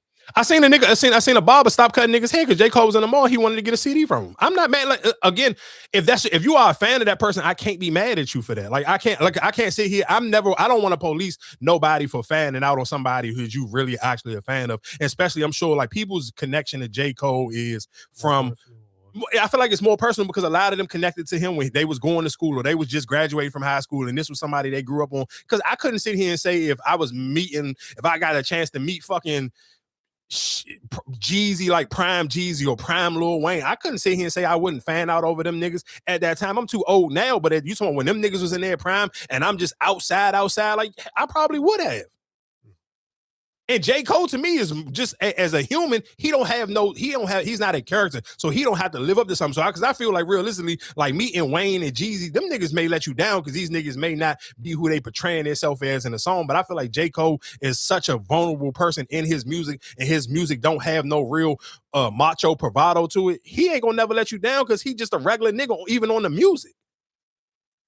And if you actually just listening to the stories he was telling in that album, he kind of just wanting to show y'all niggas like, yeah, I'm dead nice at rapping, but dog, I'm just a regular nigga. And I just want to be treated like a regular nigga. Like I respect, like this nigga be having like, bro, he got mismatched hoodies and fucking sweatpants on and just jumping out. And I love the fact that because he J. Cole, he can do that. I don't got to put up, my shit don't got to match. Nobody else could do nothing like that. But that's because he built his image off of just being a regular dude. Yeah, I'm not trying to be nobody else. Like when I seen this nigga popping, I'm like, bro, this nigga got on a baggy ass, dingy black hoodie and some dingy ass blue sweatpants. He ain't even matching. Like he ain't even got an all black. His shit don't even match. He literally just like, this one of them jokes. Like I'm about to go to the gym or whatever I got. I'm just gonna put this shit on and I'm just gonna keep it pushing. Nigga ain't get his hair retwisted, nothing. Don't get his shape. This nigga do not give a fuck. And his fans love him. Like they are geeking to take a picture for this nigga like he got on 20 chains and he just hopped out in a Gucci outfit. Like that shit to me is that shit right there is more important than the music. And don't get it twisted. The music is still fire, but I do think realistically you have to have a taste bud for what J. Cole is doing, and you have to have patience to listen to what he's doing. Like, let's be clear. He is one of them niggas where he make music that niggas will be for the next month and a half doing lyrical breakdowns, song breakdowns, because that's the type of music J. Cole do. And maybe it's at a slower pace, because let's be clear. I ain't gonna lie to you. It was burning a hole, but I know how J. Cole fans is, so I didn't feel like tussling. But when I heard that Tim's and Future song, I wanted to go like, is this nigga lost his fucking mind? You cannot put Tim's and Future on a song and do this bullshit. And the only reason why it was bullshit because the song was too long. You could have split them two songs. You could have split them two verses or whatever you want to call them up and put them on two separate songs. Like, I ain't gonna lie, J. Cole was kind of like, he was out of pocket with how long some of them songs was. Like, for niggas who complain about songs only being 2 minutes and 30 seconds, this nigga J. Cole said, hold my beer. Most of them songs was damn near almost 5 minutes, dog. He was pushing that 4 minutes and 10 seconds. He was habitually pushing the hell out of that 4 minutes and some change on every last one of them songs. I kept looking like, God damn, this song ain't over yet. But again, even why I was kind of when I first heard the Future and Tim's, John, I kind of looked at it like, is this nigga tripping? Because the last time I heard Future and Tim's, they won a Grammy for that song. So like you kind of playing with fire with that one. Like you put yourself in a tricky situation. Because you can't see, because the last time I heard them, that's what I heard. So my expectations when I hear Tim's and Future on the song together, It's supposed to be a hit, or it's not, or you shouldn't even put them two in the same room together. Was the song cool? Yeah, it's cool. It's a cool song, but it ain't compared to the last time you heard Tim's and Future together. And that was a joint I meant to tell you when you asked me what would be timeless. That joint, that Tim's and Future joint. Oh, wait for you, yeah, for sure. Yeah, you can play that shit whenever. Anytime that joint come on my gym playlist, I run that shit back like 2 or 3 times. Yeah, I ain't gonna hold you. What's name? And I remember that day I heard that joint came on. I was like, damn, I forgot all about this joint. Yeah, you know, for sure. But when I heard him, that was my, like, to me, that's my only real critique from that whole album. Because I didn't like, it's J. Cole. I go to listen to J. Cole. Like, if you're gonna listen to J. Cole, it's J. Cole, dog. I'm not expecting J. Cole to be nobody else but J. Cole. So I feel like people who felt some type of way or didn't like the album, you just don't like J. Cole in the first place. You just don't like creativity. But again, when we talking about, again, going back to regional shit, he's painting a picture of what's going on in North Carolina. If you ain't from North Carolina, shut the fuck up. He's painting a picture for what's going on in his area when he go back there from his point of view of it. I cannot be mad at that because guess where I'm not from? I'm not from North Carolina. I can't tell a nigga to tell me I can't tell somebody how to paint a picture from where he's from because I ain't from there. And that's kind of crazy because I know a lot of people argue, oh, he didn't address this. I was looking for him to address that. But then had he would address it or said something about it, then y'all be like, oh, but you backed up. You ain't got no like. Damn if you do, damn if you don't. The man didn't even talk about none of that stuff. He rapped about what he wanted to rap, and y'all still critiquing and still hate. Can I say something though, real quick? I do honestly think that I think Drake is a sucker for sitting here letting academics play these snippets. I don't give a fuck. You to play that snippet. I want to play this clip of academics addressing it, but I do think that's to me, I thought that was some sucker shit. Even though academics saying he played it on his own, I'm like, even if y'all not cool no more, y'all went on tour together. At one point in time, that was your man. Like, why the fuck are you trying to step on his jump putting out snippets? Like, that to me, just like, get the fuck out. Like, let J. Cole have his weekend. And it's bad enough that J. Cole got to share his weekend with the Super Bowl. So it's like, just, bro, let him have this little moment and go about your business. Like, you ain't got to step on his shit. Like, to me, a snippet like that, to me, that shit was sucker shit. I'm cool on that one. To step on Cole's album. That's the narrative. To try and get him in the conversation. That's what people are gonna say. Okay, here's the truth about that. I made that call. I had this snippet for about 4 days. You know how I got it, I won't mention, but I said, hey, I wasn't gonna play it. Tonight comes up. I'm like, this is a hip hop night. We're not talking about Blueface squabbling with NLE Choppa. This is like a hip hop night. I'm like, I'm going to play this snippet and really kind of start some conversation. Of course, I'm not asking Drake. But here's the thing, though. They're going to say Drake sent it to me and Drake told me to play it. I'm telling you, I got this, I've seen the correspondence between, him and us. Him and us, and he's like, Drake doesn't. You've done this a few times though, but other times you probably got to go. Because at the end of the day, I owe it to hip hop, right? Of course, that's my man. So I'm not trying to fuck his album up.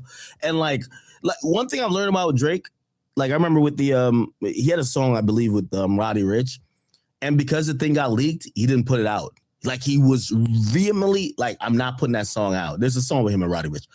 And, I think Roddy was like, yo, let's put it out. I don't care if it's leaked. And Drake was just like, I'm not putting it out because it's leaked. Let's do a new song. So for me, I'm not trying to leak a full Drake song, 100%. Now, granted, I get the position I'm in. And I think Drake fans are going to hate me because they're like, aren't you Drake's friend? And I'm like, yeah, I'm cool with Drake, but I'm also a hip hop media personality. If I get the fucking thing, I'm supposed to put it out. I'm not supposed to hit up Drake yo, Drake, can I play this? At that point, whatever y'all been saying about what Kendrick said is I'm definitely compromised, right? So okay, so I mean, I get it for academic situation. If you kind of keeping it if this was a DJ back in the day and you got a Drake snippet that you could put on your mixtape, you're gonna put it in and you kind of don't care. I get it. If you sit here trying to keep yourself pure to your fans and to your audience and give them a reason why they keep coming back to academics, I mean that kind of do give you a one up over the competition. But realistically, for most people who just have, again, when we talk about the Glorilla stuff, how some people just have the common courtesy of just being a good human. a good human wouldn't sit here and try to step on J. Cole. Of course, you're not gonna step on J. Cole shit anyway, because J. Cole is doing some next level shit and he's outside really touching real people. So they don't matter to them, but people still gonna look at this like, because when I say and I'm like, why the fuck is these Drake snippets coming out when J. Cole got his shit out? That to me is some sucker shit. And the only reason why it's some sucker shit, because that's your man. Because let's be clear, other niggas put out albums, other niggas put out songs. Man, shout outs to Mozzie. I ain't gonna lie to you. Shout outs to Low, who played the XIB. He played the keyboard on it. And he been told me a minute ago when Mozzie was on some of them CMG compilations. I'm like, man, this nigga's dog shit. Why does he keep getting on all these jokes? He like, nah, you sleeping on him. I'm not gonna lie. The last 2 songs I done heard of Mozzie, him and ESTG, he didn't jive like, he found the pocket and he jive like going crazy on that junk. So they put out a new song together. I like that. And even for my what I normally like to listen to, I listen to Honcho in my free time. Like, I don't care. I ain't got to break nothing down. I'm just enjoying what I'm listening to. I enjoyed listening to Honcho's project more than J. Cole but that's just more of my wheelhouse. Not sitting here saying it was better, but just for my own enjoyment, I like listening to Honcho. He got a new project out. I like the fact that Honcho is consistently putting out music. Shout out to Don Toliver. That project really ain't for me, but again, that's why sometimes I always say I don't have to have the first take. Allow the internet. That's the best thing to me, like the internet, especially the Instagram girls or the workout girls. They like the new DJs. Let them figure out what they like on it, and then I can listen to them like, okay, cool. Because I can't sit here and make it like I can listen to 20 songs every day and try to break through what I like and what I don't like. Because sometimes that shit, everything ain't for me to try to digest. I'll let the internet pick something, and then I'll be like, I like it or I don't. Like, I still don't like that Sexy Red song. But Don Toliver, he always get one, at least one. Nigga, well, he got one with that that body shit. Don Toliver is out of here, Jack. Listen to what I'm telling you. Whatever. I think it's like 2 other joints he got on there too. My body, however that song go, that nigga Don Toliver got another one. Just you can whatever you feel about Don Toliver, pencil that shit in. By the time he get on that Rolling Loud stage, nigga, that crowd is going to absolutely lose their goddamn mind. So do you think Act did it because he didn't want nobody else to break it first?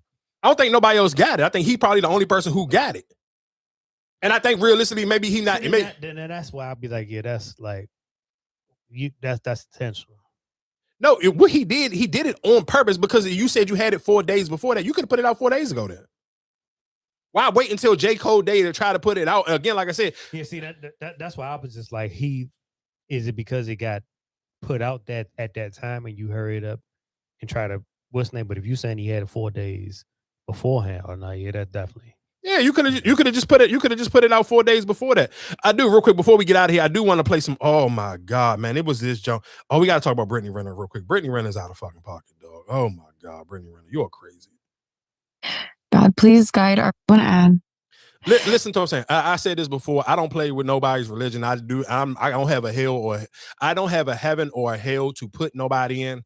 But if I could sit here and sit here and say who I think gonna have a first class ticket, or they gonna have to figure out what they really got going on, Brittany Renner, before your day of time, brother, you better get right with whatever God you feel like that's the one you're gonna be in bed with before it's your time to get out of here. Because right now you playing with hot fucking fire, like with gasoline drawers on. Like, I don't know what type of time Brittany Renner on, but she is on some different type of bullshit. So Brittany Renner, of course, for people who don't know, at one point in time, Brittany Renner was super heavy into her Muslim religion. Before even niggas even knew she was dating Kevin Gates, when she was just dressing up, she was putting her hijab on, she was sitting here really participating in Ramadan, she was heavy in her, like, she felt like she was trying to become a real live Muslim and really putting in the work to become a real live Muslim. And then after her relationship go left with Kevin Gates, now she got a new boyfriend, and now she's back on a Christian bag, and this shit is kind of nuts to me.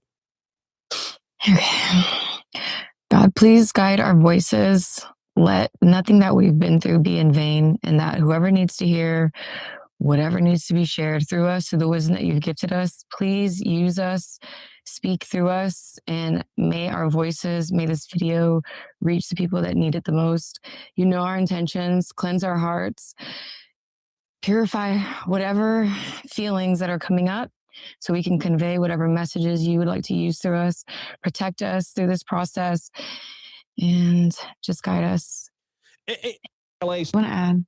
And you know the crazy thing is why I wouldn't have normally felt no type of way if this was her just coming off the rip and after her just completely hoeing. Because guess what? What was the young lady who got 100 and something bodies in a day, or I forgot whatever her name was, but the white girl they got the OF page, and she didn't slept with a bunch of dudes, and she ended up getting baptized like right before the New Year's. I didn't come on here and even talk about it. Didn't give a fuck, because I'm not judging somebody for getting right with Christ, but I'm judging you off of jumping, playing double dutch with different religions. Like one year I'm gonna be a Muslim, the next year I'm gonna be a Christian. Like that shit is kind of crazy, and it's only crazy because you're doing it for social media. Because if you really felt that way and you was trying to figure, because there's nothing wrong with sitting here trying to figure out which one of these religions kind of fit me like perfectly, but the part where you throwing niggas off at is you bringing the shit to the internet. Even if you sit here and said, if she would have spoke on it beforehand, would it still be cringy? Like if after the Kevin Gates say, hey, you know, I was whatever I'm doing. I was doing it because of him, or whatever the case may be, and I'm going back. Like I think no.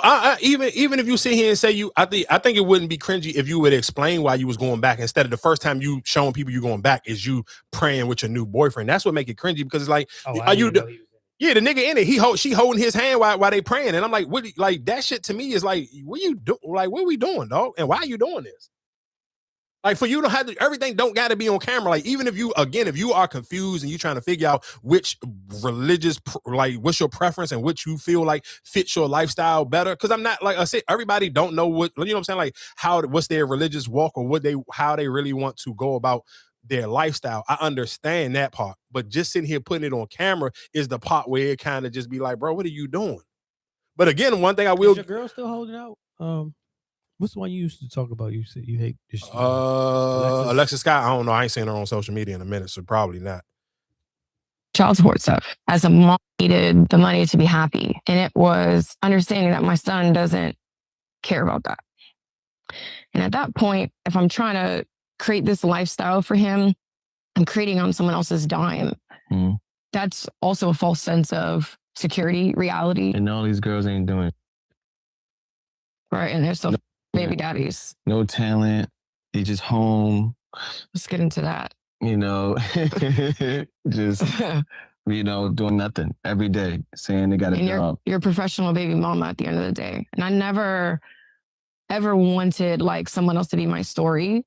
But I think also with that influence, with feeling like I wasn't doing enough as a mom, I also didn't have a belief that I could go get it on my own. Did this move from LA to Atlanta bring up for you? Well, I had a lot of attachments to an idea. I stayed there thinking I was going to have a job.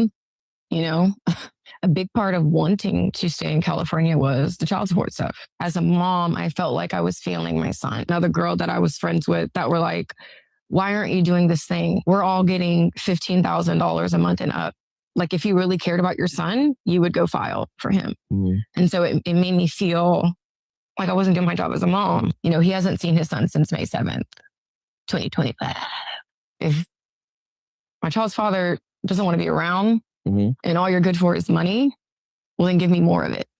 Give us more of it so at least we can have a good life, since you're not going to be involved. I can't get you to care about something that you co-created, then I might as well hit you where I guess it seemingly would hurt you. The only thing you care about, which is money, bringing it full. See, and you know, the crazy thing is, and that's why I feel like, because that, to me, that message that she having, and even when she's kind of having that real battle with herself, where it's like, I want to be my own person. I really don't want to sit here and try to build a lifestyle for my son, but I got to get it funded through my baby father off the child support. All of that, what she said, that shit is cool. But the fucked up part about it is what takes the conversation, and the biggest headline was her becoming a Christian again and her praying with the dude on the social media. If you could have left that part out, this story could have been a bigger story, and people could have kind of like, damn, I like, even me listening to it right now, I'm like, damn, it seemed like this dude is helping her get her head back on the right path. Because I don't think Brittany Renner is a dumb girl. I think realistically, she just kind of just be all over the place sometimes. And I think that's sometimes what kind of is the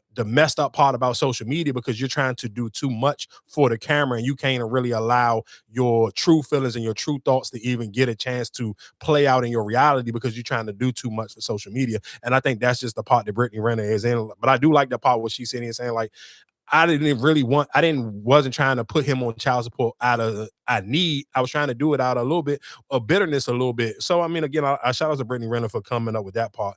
I guess, like I said, the last story before I get out of here, I got two jumps.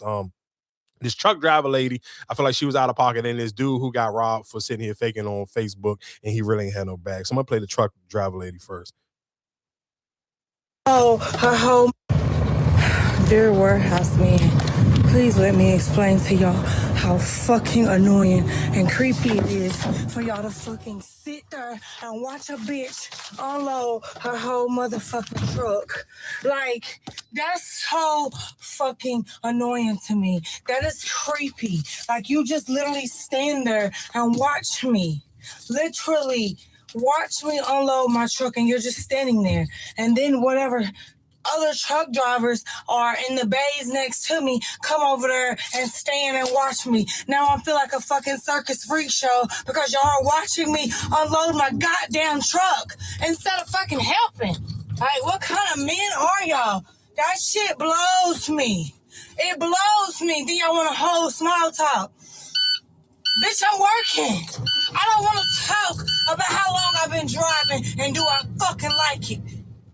My only thing to her is, one, why would you pick a hard labor job? Why do you expect for niggas to help you do your job? You ain't about to give niggas a piece of your paycheck.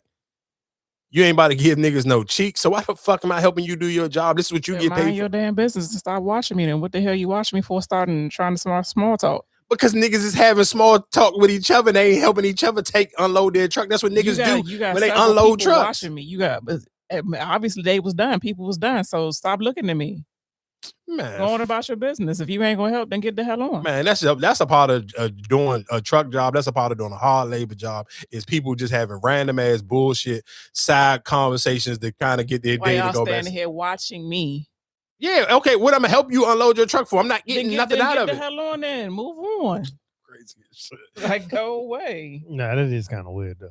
What like, that y'all just congregate while I'm unloading the truck? That's weird as hell. She ain't asked you to help me. She's saying if you gonna look at me, help. The area, like everybody's just in that area. But y'all came all around her truck just to watch her unload. That's weird as hell. I'm sure she putting a little bit of gas on it, but at the same time, if that was me, I ain't helping her neither. Fuck that. Unless I get it, not helping her part, but you just gabbing around at her truck just to watch her unload. That's weird as fuck. Yeah, I see what. 59's Jesse Wells spoke with the victim, who explains firsthand what led to that violence. The victim spent the last few days in the hospital after being shot in the back of the neck inside his own home here behind me. Luckily, that victim survived his injuries and lived to tell the tale. He says the violence all started with a post on social media. Early Monday morning, two armed thieves stormed into a West Side home intent on robbing a 64-year-old man as he slept. He said, "Where the money at? Where the money at? I seen what you posted on Facebook. Where the money at?" Anthony says 2 days before the attempted robbery, someone called him broke on social media, so he posted this picture of a stack of cash from an old Facebook memory, only to find himself explaining to his attacker that it wasn't his money. I kept trying to beat in his head that it was fake.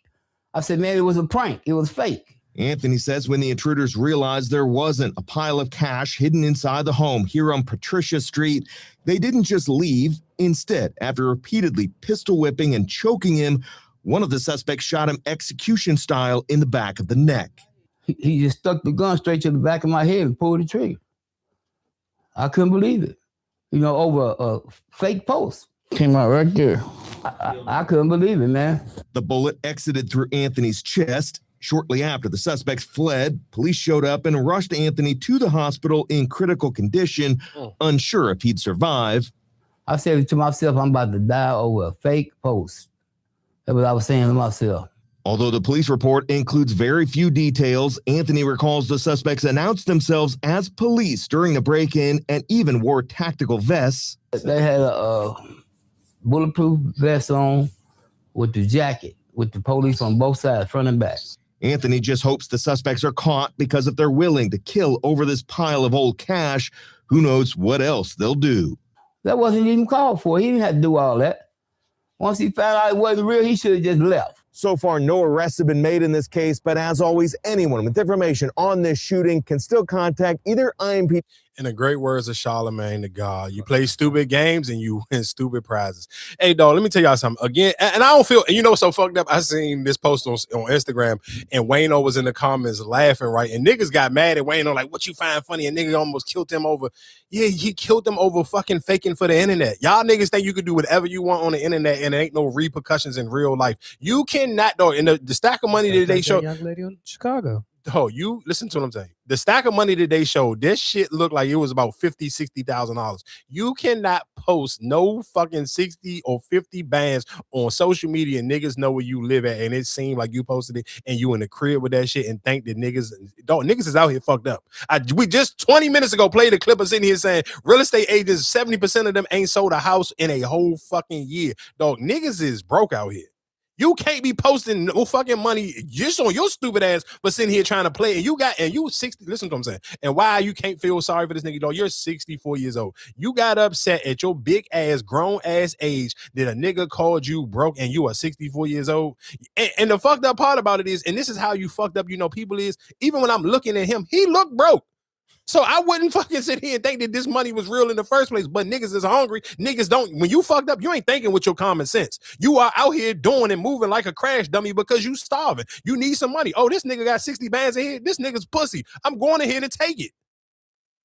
That's the real life. Again, because y'all, and this the sad thing is, this nigga is 64 and not 14. If this was a 14-year-old, I may feel sorry for him. Shit, even if he was 24, because that means you just grew up on the internet, I may feel sorry for you. But I'm grown, nigga. I grew up out when you had to be actually outside, and you actually had to be a tough nigga to wear flashy shit. Or you had to hang around a bunch of tough niggas to wear flashy shit. So for you to sit here and think that you could go on the internet and flash 60 bands and be pussy, nigga, you deserve to get shot. I don't give a fuck. I don't feel sorry for no nigga because guess what you ain't got to do? You shouldn't be on the internet at your grown-ass age playing stupid-ass kid games. 64 years old trying to prove to a nigga on Facebook that you not broke, man, you deserve whatever the fuck happened to you. I don't feel sorry for you, dog. Y'all niggas better stop playing on the internet like it ain't no real repercussions for what the fuck you say or do on the internet, like shit can't happen to you in real life behind what you post on the internet. That shit is stupid, dog.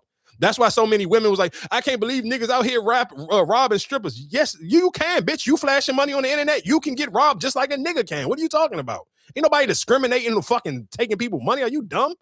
Y'all be crazy as shit. Like, I couldn't. That's one. I'm not gonna lie to you. That's probably one of the craziest things I ever seen on the internet. Bitches coming on the internet like, I can't believe niggas is out here robbing bitches. I can. You got 20 bands and you flashing it. I don't condone it, but wouldn't that be an easy target? Duh. Oh, you half naked and you showing everybody all this money you got. Okay, you sweet bitch. I'm coming in here to get this. What the fuck you want me to do? You want me to cry for you? Just get the fuck on somewhere, dog. Y'all crazy as shit. Y'all keep playing on the internet. Before we get out of here, let's get. Why we talked about money? Goddamn, here we go. Channing Crowder. I always say everything got a price. Because people say, like, I love my dog. I get $100. No, I get $1,000. No, I get $100,000. Hey, you can have him. Like, my thought is everything has a price. There is not a number that can get you back in that ring. 80 million, 100 million. Nah, because now you selling your soul. $100 million, you can have my soul. That's you. Now we know your character. Sometimes, you know, you look at people and you be like, dang, man, you ain't got no dignity. You ain't got no morals. Like, come on, man. Like, what you gonna stand for if everything is about money? Like, I never was in a sport because of money. Again, tying that back into just the full circle moment into the Glorilla conversation. Everything just like you can't get money and then your principles and morals and your upbringing just go completely out of the window because you got a couple dollars. And again, I seen a million different people dragging Channing Crowder the hill for this topic. And I mean, I get it. On that show, he's supposed to be kind of like quote unquote the comedic relief on the show, but yeah, I think sometimes niggas, you be wanting everybody to kind of be on the same type of little funny time or same type of prostitution time. You got, oh, this nigga fucking Terrence Crawford just made like $40 or $50 million on his last fight. I don't think $100 million is gonna get him out of his bed for a nigga from fucking Wisconsin. Like, everybody don't like, if you that's what I think one of the things people gotta understand. If you don't have crazy spending habits, I don't have to move for money no more. If I'm not moved on materialistic things, I don't give a fuck. Was it not fighting again, period, or just who it was? No, just period. He don't want to fight no more at all. Oh, he don't want to fight no more. Okay.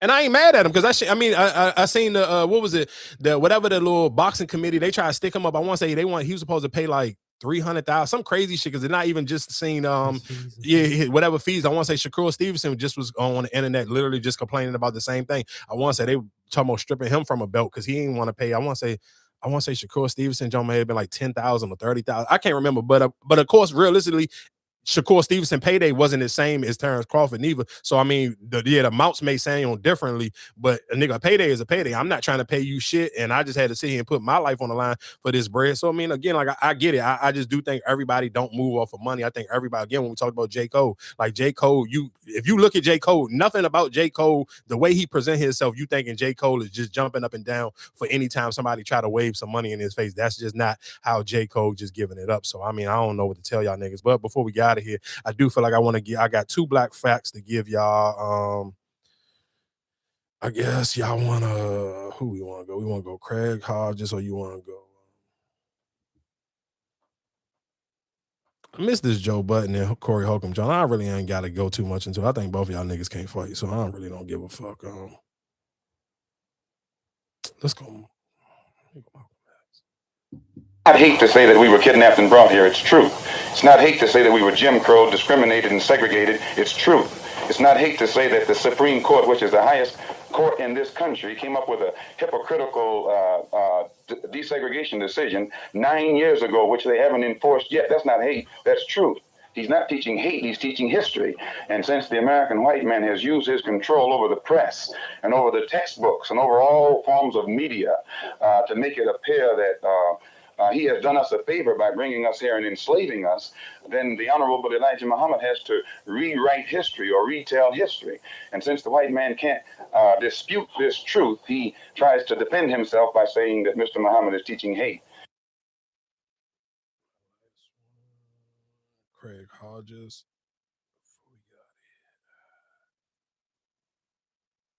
The only human being in history to win the Heisman Trophy and play in the NBA, and we don't talk about him enough. This is Badass Black History, Charlie Ward edition. When we talk about the most athletic people to ever live, we have to talk about Charlie Ward. Not only did he lead Florida State to the first national championship in school history, he was also leading Florida State to the quarterfinals of the NCAA tournament. He's still their all-time leader in steals,